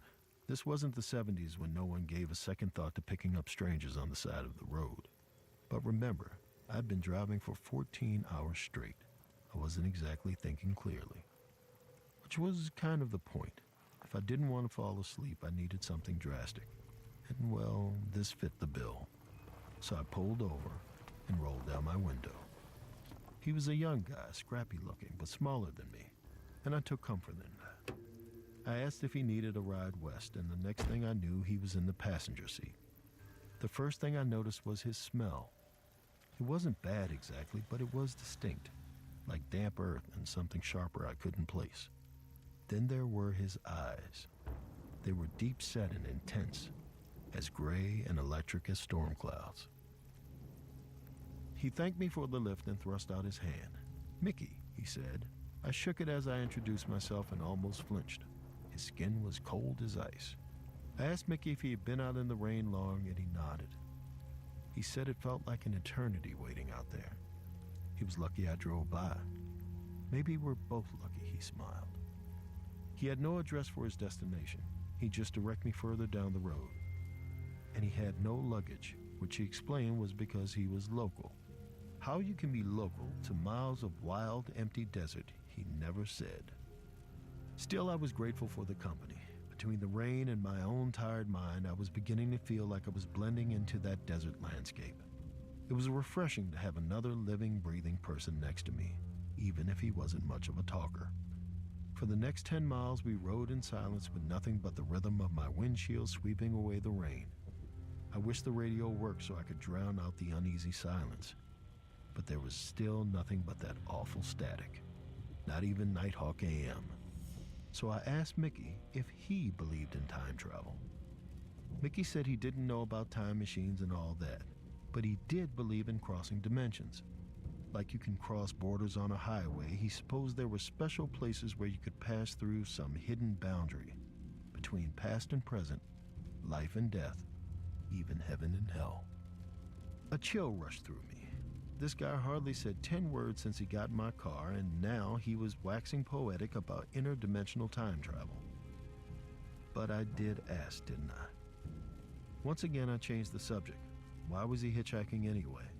Did he get stranded? Mickey smiled. I guess you could say that. He explained he always felt that way, stranded. He lived in these parts a long time and was always itching to get out.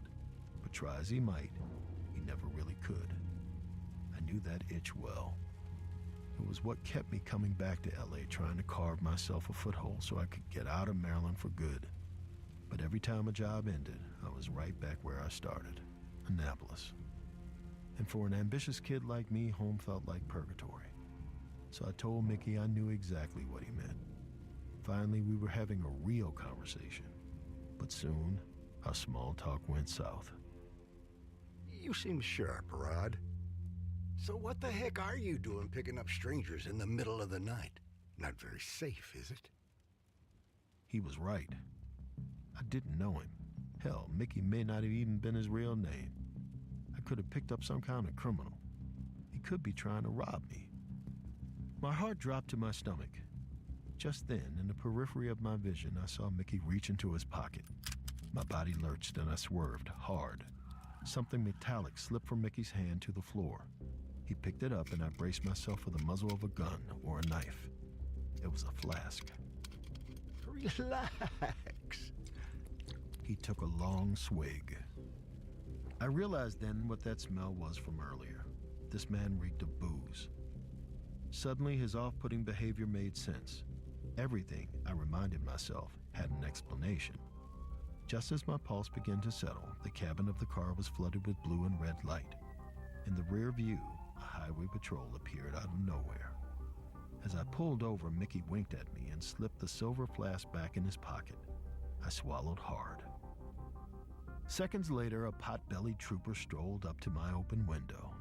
Despite my pounding heart and the cop's glaring flashlight, I managed to deliver a cool, "Good evening, officer." Mickey, for his part, gave the cop a small salute. The trooper grunted and explained he pulled me over for erratic driving. He'd just seen me swerve. I was drinking, wasn't I? I froze. Could he smell the booze on Mickey? I assured him I was just on an all-night drive and must have started drifting off. But luckily, I had company. I gestured to Mickey in the passenger seat. The officer looked in his direction and raised an eyebrow. Mickey smiled back. Then, with something like fatherly concern, the cop asked, "Was everything all right? Did I feel all right?" My mind started racing. Should I tell this guy about Mickey? Sure, something was off about the dude, but what would I even say? "Hey officer, this hitchhiker I picked up might be a wanted criminal, but he's probably just drunk. And that open flask in my car? Never seen it in my life." Nah, it was better not to say anything at all. The cop sighed. "You know," he said, "driving tired was just as dangerous as driving drunk. It was easy to fall asleep at the wheel in these parts, especially," he said, "when you were driving by yourself." I figured he was talking about his own late-night drive, but I thanked him regardless. He nodded and disappeared whence he came. Finally, I could breathe. My relief only lasted so long. Once back on the road, I remembered my real problem was sitting beside me in the passenger seat. Mickey gave me a grin that made my skin crawl, then took another pull of his flask. It was then I made a promise to myself. I'd give this drunken weirdo one more chance, but if things got any stranger, I'd ditch his ass the next chance I got.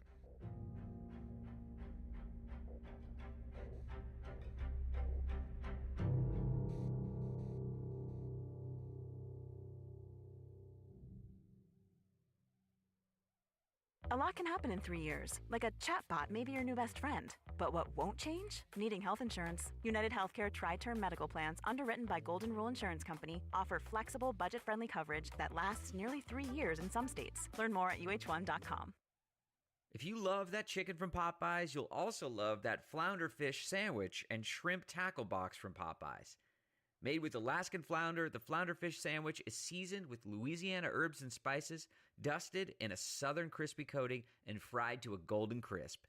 And as for the shrimp tackle box, you'll get 8 crispy pieces of butterfly shrimp, a regular side, hot buttery biscuit, and your choice of sauce.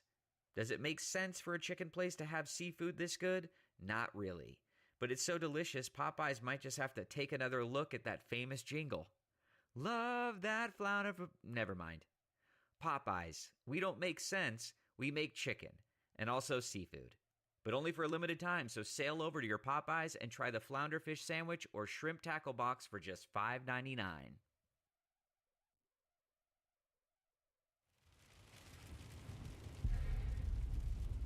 We sat in silence for miles with nothing but the sound of the rain pelting the windshield. But as my eyelids began to droop, Mickey started talking, or ramble more like it. I noticed his words were running into each other. The alcohol was affecting him. He explained he'd made some bad choices. You don't want to be like me, Rodney. Stranded, catching a ride every night. You're young, with your whole life ahead of you. You then crash. You're on the side of the road, grass growing through your bones. That was the last straw. I'd given this dude the benefit of the doubt, but he kept getting weirder. That logical voice in my head was running out of nice, clean explanations, and my gut was telling me a very different story. Drunk or not, something was wrong with this guy. So at the next clearing, I pulled over and told Mickey I had to take a leak. Really, I just needed some excuse to get out, because stashed in my trunk was a baseball bat. I'm not a violent guy, but back then, LA was rougher than it is today. And some nights I had no option but to sleep in my car. So if someone messed around, they were going to find out. And right now, I wanted to make sure that bat was in arm's reach if I needed it. I grabbed my wallet and keys, just in case Mickey got some funny ideas, and wandered off to a far patch of scraggly trees where the hair stood up on the back of my neck. I was being watched. I spun around when something moved in the corner of my vision. I looked to my car to find the passenger door was wide open. I crept toward the truck till I could hear the steady chime of the open door. Mickey was gone, but I had the distinct feeling he was still around. I grabbed the baseball bat from my trunk and gripped it tight. My chest was growing with dread, but I called for Mickey anyway.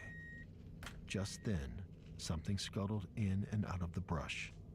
I couldn't tell what it was, but that was enough. It was time to leave. Now. I hightailed it to the car and threw my keys in the ignition. But as the headlights kicked on, I froze. There, illuminated in my high beams, was a coyote. But not just any coyote. I swear on my grandmother it was the same damn coyote I'd nearly hit a couple of hours before. I don't know how it caught up to me. Its eyes glowed in that way animals do at night. 2 soulless orbs gazing from the abyss. It snarled when the car door slammed. My heart nearly jumped out of my mouth. Mickey sat beside me, smiling and bleary-eyed like nothing happened. What are you staring at, Rodney? But when I went to point at the coyote, it was gone. I felt a bit better knowing the bat was just beside my seat. Mickey hummed a little country song as we drove on. We were close, he said. His stop was down the bend. I took comfort in the fact that he'd soon be out of my car, no confrontation needed, and this bizarre night would be over. He had me turn down an unmarked dirt road. It felt like no one had driven there in decades. The brush was thicker, encroaching on the narrow dirt lane. My truck felt like an unwelcome guest in this place, a disturbance. I drove slowly, even though every part of me wanted to get this over with as soon as possible. Mickey looked at me and frowned. Look, I know you wanted to hurry. You want to go all kinds of places fast. But there's a danger to that. And if you're not careful, you could end up just like me. One bad choice and stranded, going nowhere. He ended his speech with another sip of his flask. I looked out at the secluded road and realized something. Mickey had said all that with perfect clarity. His slur was gone. He wasn't drunk. Maybe he never was. And he wasn't going to rob me either. He was going to kill me. I started breathing fast and thinking faster. Then I slipped my left hand discreetly beside my seat and gripped the bat. With all the control I could muster, I turned to Mickey and said, "I don't want any trouble." His thin lips twisted into a smile. Trouble was all around us. I couldn't control it. It was about how I navigated it, like the weather. As soon as he uttered the word, a crack of thunder boomed from the heavens and the rain became a downpour. I stared at him, frozen. It was then I considered that other voice buried deep in my mind. Not the logical one, but the one I'd been shushing for a long, long time. It told me that maybe Mickey wasn't a drunk, or a criminal, or even a killer. Maybe Mickey wasn't human. I white-knuckled the steering wheel, my heart matching the frantic rhythm of my wipers. Are you afraid, Rodney? Do exactly as I say, or else. "What do you want?" I asked, the fear seeping into my words. He said this wasn't about him. This was about what I wanted. And I wanted to live a good life, right? I had big, shiny dreams, and I wanted to get there fast. His icy fingers curled around my shoulder, and his gaze bore into my skull. He instructed me to do exactly as he said. Or else, he told me, "You'll die tonight."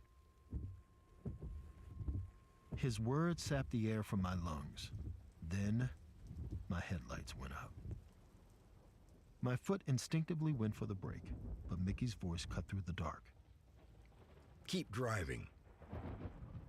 I obeyed, because that small voice, the same one that told me maybe Mickey wasn't human, also told me to do as he said. Mickey's eyes glowed in the dark in the same way that the coyotes did. Green orbs shining from his skull, a nocturnal predator caught in the headlights. My blood froze. "Who are you?" I whispered. "You don't know me, Rodney Barnes, but I know you, and I have a message to give you. Be smart, Rodney. You come home safe." I screamed, and Mickey laughed my grandmother's laugh as we raced through the dark. He turned, his predator eyes searing into my soul, and uttered one word: "Brake." Just as I saw a glint of metal, I smashed the brakes. My tires screamed some awful chorus into the desert darkness. I'll never forget that sound. It's all I remember before everything plunged to night.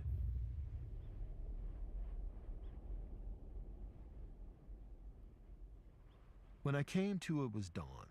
I sat up with a groan, holding my throbbing skull. I felt like I'd been hit by a truck. That's when I realized I had been hit. Actually, I hit something. I looked around to find that I was alone. Thank God. But that didn't mean Mickey wasn't out there waiting. I grabbed my trusty bat and stumbled out of the truck. In the dim morning light, I could see miles of scrub brush and cacti, but not a soul in sight. Relieved, I lowered my bat and went to assess the damage. I'd slammed straight into a steel guardrail. My bumper was busted, but the rest of my old truck was miraculously intact. I was lucky. It wasn't until I looked around that I realized that was an understatement. Just over the guardrail, the road plummeted into a deep gully. If it wasn't for that small stretch of metal, I would have met my end on the boulders below. I don't know if it was relief or the jarring realization of my own fragile mortality, but I laughed until I saw something in the corner of my eye. A coyote. The coyote was at the end of the guardrail, just sitting there, so close I could see its storm gray eyes. I don't know what came over me, but I walked toward that wild creature like a man in a trance. It stared me down as I approached, less afraid of me than I was of it. I got so close I could touch it. and then it calmly stood and trotted off into the brush. I watched as it disappeared into the dusk, smiling like a damn fool. It felt like one of those beautiful cosmic moments, like I'd been in reaching distance to God. Then I saw at the end of the guardrail exactly where the coyote had said was a plaque. It was worn and rusted, but the engraving was still legible. It read, "This barrier constructed in memory of Michael Mickey Ryan, 1944 to 1968. A bold life taken too soon." I touched the old plaque and the realization hit me like a freight train. I had picked up a ghost. And as the desert sun rose bright over those hills, I began to cry. Soon as I re-entered civilization, I booked the first motel I saw and got some sleep. Then I hightailed it out of New Mexico and didn't look back. I never took the desert route from Maryland to LA again, and I sure as hell didn't drive all night. I still won't. I never could decide what it was I saw. At first, that good old logical part of me insisted it was all a dream, the whacked-out result of a tired mind and overactive imagination. But that other voice, my gut, said it was too vivid to be anything but real. Since that day, I've done some research and found that there's a name for what I experienced, a phenomenon called the Phantom Hitchhiker. Accounts go back as far as the Bible of travelers on horseback picking up mysterious passengers. Versions of the tale appear around the world, but they all end the same. Once the stranger disappears, the traveler realizes they were dead all along. Regardless, I'm damn lucky to be alive. I was reckless and cocky, and ghost or not, one thing I know is true.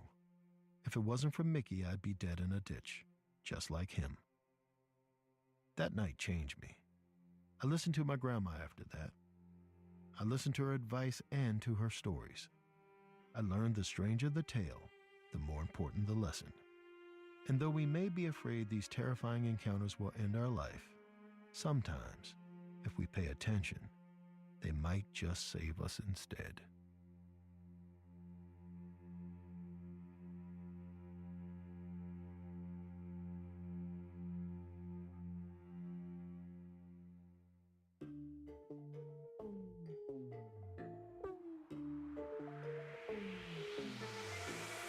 Run Fool is a production of Ballin Studios, Campside Media, and At Will Media. It is hosted and executive produced by me, Rodney Barnes. This episode was written by Alex Garland and produced by Abakar Adan and Lee Mengistu. Editing by Matt Scher. It was also sound designed and mixed by Kevin Seaman. Creature vocalization by Terry Cashburn and artwork by Jessica Clogston Kiner. Production support by Jeremy Bond and Cole Lacasio. Special thanks to our operations team, Doug Slaywin, Ashley Warren, Sabina Mara, and Destiny Dingle.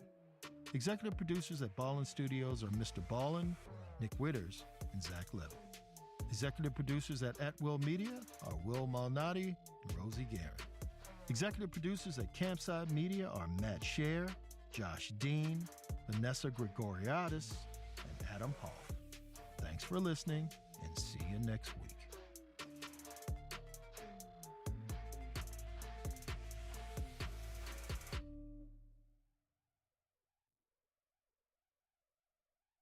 It goes on forever. If you were told timeshares are a great investment or your maintenance fees will never go up, you need to get the facts about timeshare cancellation.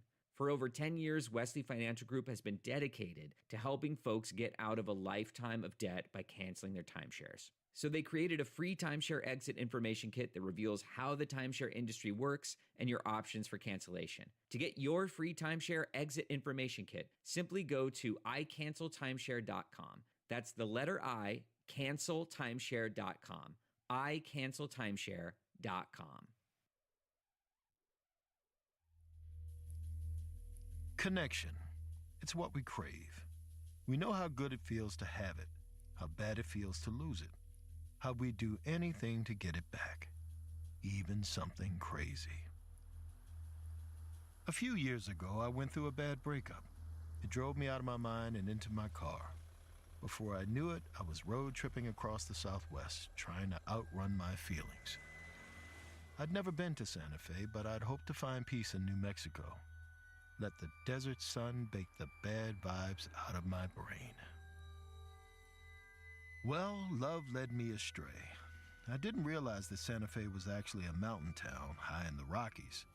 It was midnight when I drove up a steep, curvy highway headed to an Airbnb in the hills. I wasn't sure I'd find it since a mist was moving in. Different than any I'd ever seen. A purple-black cloud that I could smell through my window. It was sweet, but sickly, like rotting flowers.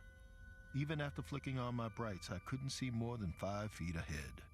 So I slowed down, and thank God I did, because the light came at me fast. I skidded to a stop. The light came from a downed motorbike on the road. Next to it was a youngish guy hunched in pain, cuts crisscrossing his flesh. He faced a woman, half in shadow.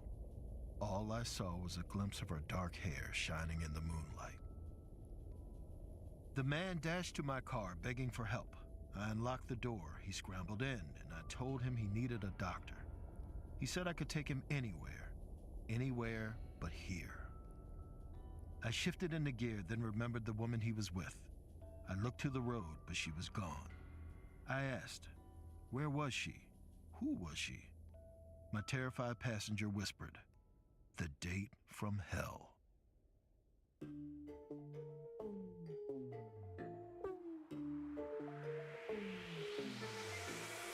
You're listening to Run Fool. I'm Rodney Barnes, and this is episode 14, La Mala Aura.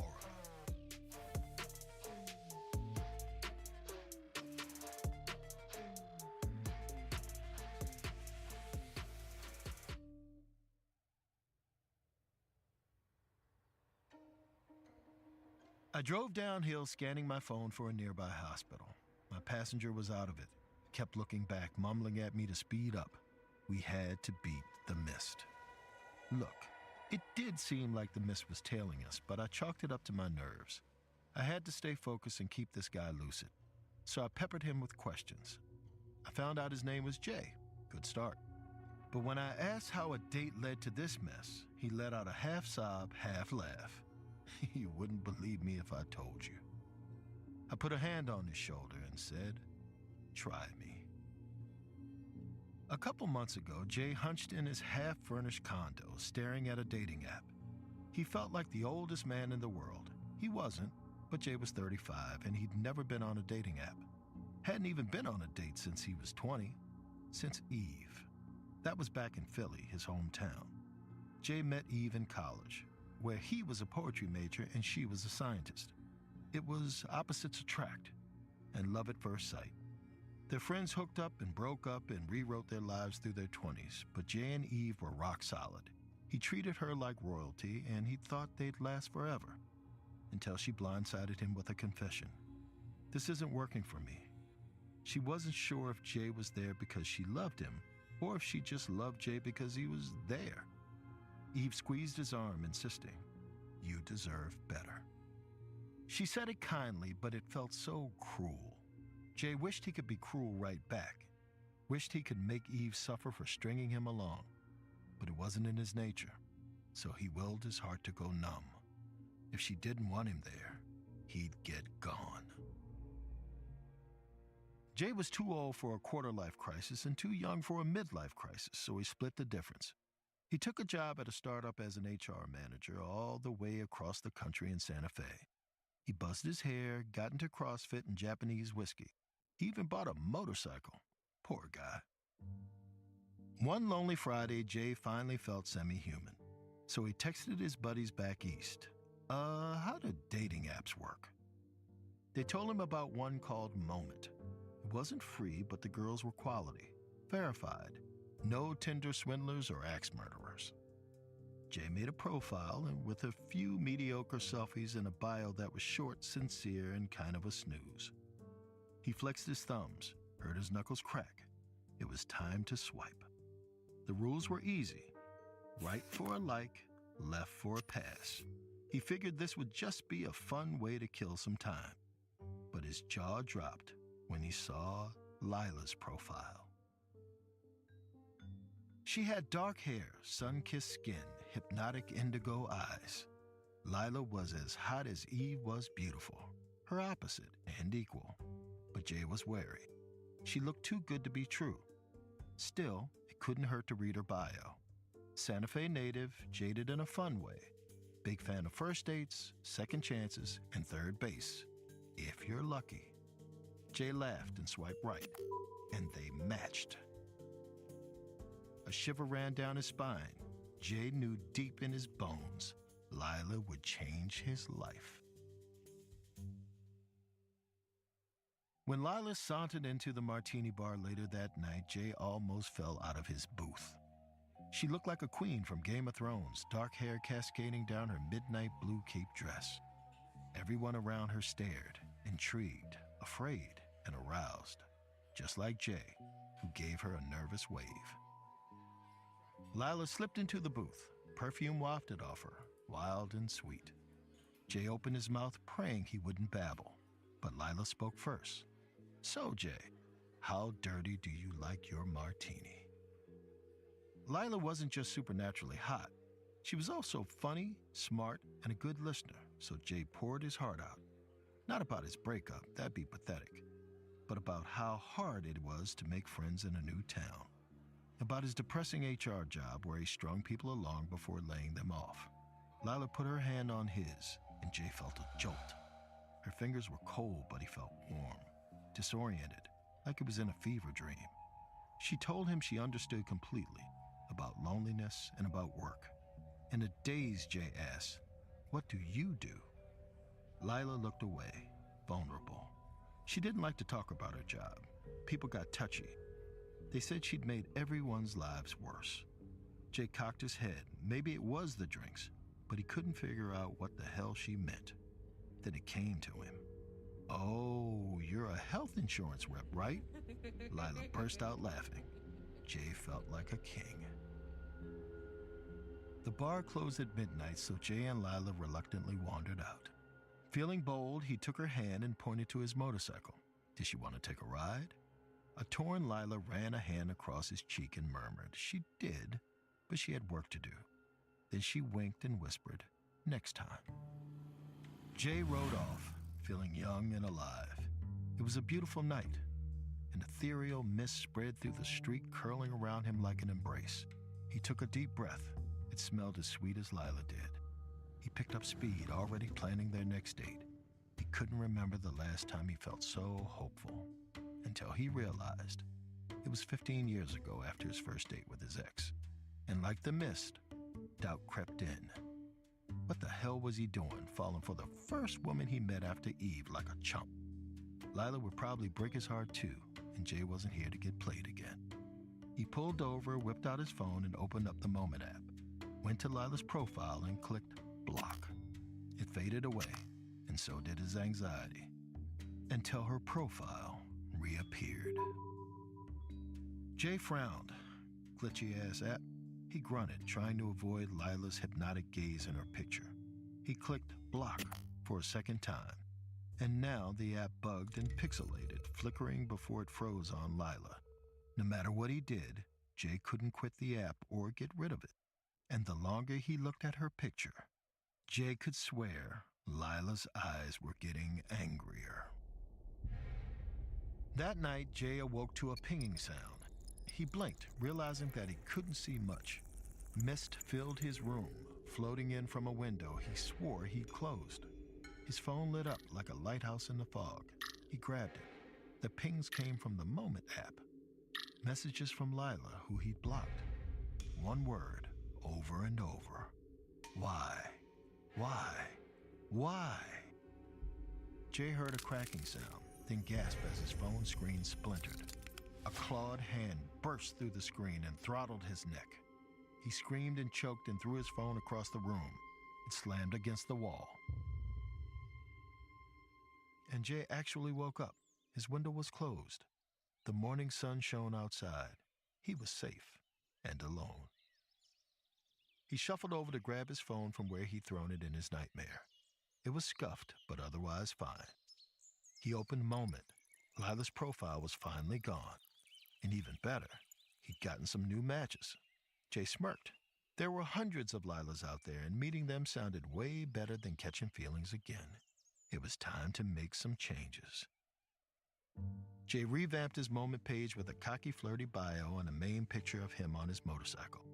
He stood in front of the headlight while nighttime mists wafted around him, looking ready to star in the next Fast and Furious.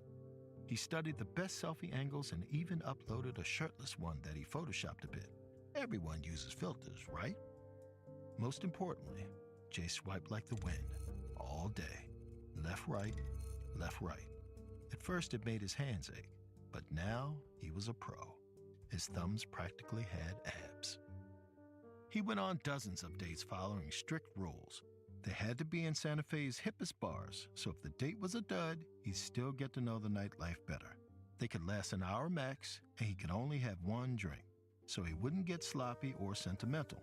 If the date ended in sex, great, but even then, he wouldn't let anyone spend the night. Cuddles complicated things.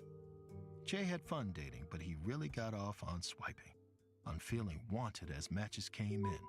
Sometimes he ghosted before the dates even happened. It was all a game anyway. The people didn't seem real on the app or in person. He didn't feel bad about using the same openers in every chat and the same jokes on every date, because the ladies' responses all felt canned too.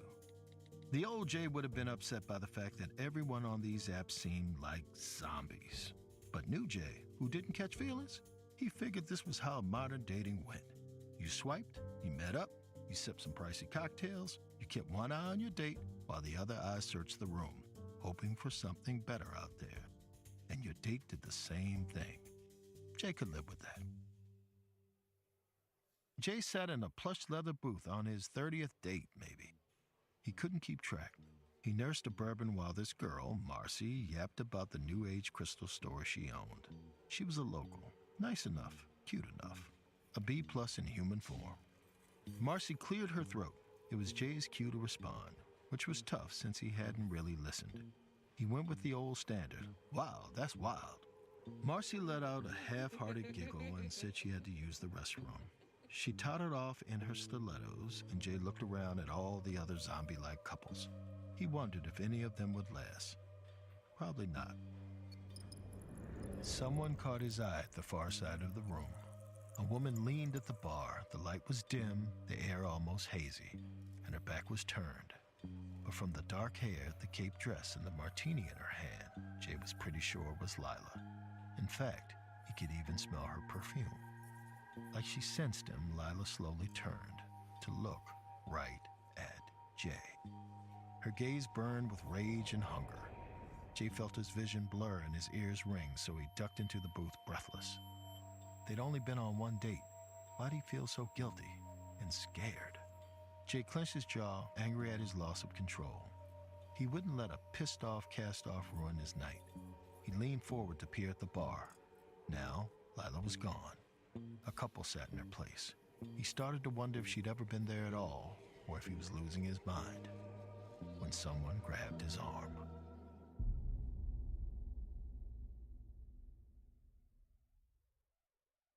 A lot can happen in the next 3 years. Like a chatbot may be your new best friend. But what won't change? Needing health insurance. United Healthcare Tri-Term Medical Plans are available for these changing times. Underwritten by Golden Rule Insurance Company, they offer budget-friendly, flexible coverage for people who are in between jobs or missed open enrollment. The plans last nearly 3 years in some states, with access to a nationwide network of doctors and hospitals. So for whatever tomorrow brings, United Healthcare Tri-Term Medical Plans may be for you. Learn more at uh1.com.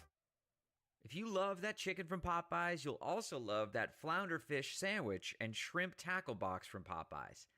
Made with Alaskan flounder, the flounder fish sandwich is seasoned with Louisiana herbs and spices, dusted in a southern crispy coating, and fried to a golden crisp. And as for the shrimp tackle box, you'll get 8 crispy pieces of butterfly shrimp, a regular side, hot buttery biscuit, and your choice of sauce. Does it make sense for a chicken place to have seafood this good? Not really. But it's so delicious, Popeyes might just have to take another look at that famous jingle. Love that flounder. Never mind. Popeyes. We don't make sense. We make chicken. And also seafood. but only for a limited time, so sail over to your Popeyes and try the flounder fish sandwich or shrimp tackle box for just $5.99.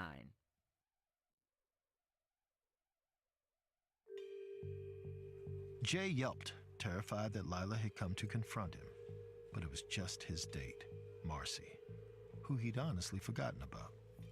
Vague concern threatened to crease Marcy's Botox brow. Vying for his attention, she pasted a smile on and offered to buy another round. But Jay had to get out of this bar, out of his head. He stood and said he was going home, and he got a dark little thrill from seeing Marcy's face fall. He kept her in suspense. Before he snaked his arm around her waist and winked, "You're coming too." Jay let out a whoop as he took Marcy for a motorcycle joyride on the misty mountain roads, speeding with daredevil swagger, too fast for any feelings to catch him. He figured Marcy was having the time of her life too, until he felt a tap-tap on his back. Marcy said something, but Jay couldn't hear her. He pulled over at a crossroads and asked what was up. She mumbled that she didn't feel well. Could he just drop her off at home? Jay couldn't hide how pissed he was, even when he could tell it made Marcy skittish. She assured him, "It's not you. You're great. It's the mist." See, there was this local legend about La Mala Hora, the evil hour. If you saw a midnight mist, something bad was hiding in it, waiting for you. Some said it was a temptress. Others said it was a demon. Either way, you were screwed. The monster in the mist would either drive you insane or kill you. Jay rolled his eyes. Clearly, the Moment app didn't filter out the crazies. He told Marcy it was a dumb superstition. If it were true, he'd be dead already because he'd seen this mist plenty of times in the last few weeks. It was just weird weather. Marcy went pale and told him the nights had been dry lately, not misty. She got off the bike, her voice trembling. "If you're the only one seeing it, then it's hunting you." Jay let out a bitter laugh. "Trust me, nobody wants me that bad." Marcy pointed a shaking finger over his shoulder. "She does." Jay turned to face a demon, a she-beast in a tattered cape, with matted hair, glowing purple eyes, and a mouthful of fangs. She screeched, then dissolved into mist and whooshed at them. Marcy bolted. Jay ran after her, but the mist got so thick he couldn't see. He slowed down, panic gripping his chest. All he heard was the click of Marcy's heels echoing from somewhere. In front of him? Behind? He couldn't tell. He staggered back, calling her name, then backed into something and toppled to the ground. Jay scrambled to his knees and saw Marcy crouched low, clutching her knees and shaking. He looked around. The mist was closing in from all sides. They had to run. He reached out to take her hand and she met his gaze. Her fear curdled into anger and she whispered, "I should have swiped left." The mist attacked. Vapor tendrils plunged into Marcy's eyes, ears, nose, and mouth. She let out a rasp, screaming and choking. The mist wrapped around her arms and jerked her up, 10 feet in the air, dangling her like a broken puppet. Then it flung Marcy over the edge of the road into the valley. Jay covered his ears, but he still heard the sick, wet crunch far below, and the giggle that echoed within the mist. He jumped up and ran to his bike, then gunned the engine. He didn't look back. He prayed he could outrun the thing that was hunting him. After a minute or so, he breathed easier. Maybe he'd make it out. Jay felt a whoosh behind him, then a pungent breath caressed his ear, and pale, clawed hands snaked their way around his chest, clutching him tight. Over the engine's roar, he heard Lila's voice. "So, Jay, how about that second date?" Jay screamed and swerved. The bike crashed on its side, and his world went dark. Jay's eyes fluttered open. His head pounded and blood blurred his vision. He tried to sit up, but something pinned him down. He worried he was trapped under his bike, but when he blinked away the blood he saw, Lila straddled him with a grin. Delirious and resigned, Jay told her to do it. Kill him. She was La Mala Hora, right? Lila winced. "I told you. I don't like talking about work, and I don't want to kill you." Jay snapped. Then why'd she haunt his dreams, stalk him, and oh yeah, throw his date off a cliff? Lila shrugged. I got jealous. I wanted her out of the way so we could talk. I need to know, Jay. What did I do wrong? A trapped, bewildered Jay listened to Lila unload. She was sick of being alone, single for centuries. As a demon, it was hard to meet people unless she was disemboweling them. She thought she'd have better luck on the apps, and when she found Jay's profile, she felt hope. He looked sweet, a bit sad too, which she could relate to. He didn't seem like he could hurt her, so she'd never have to hurt him back. She used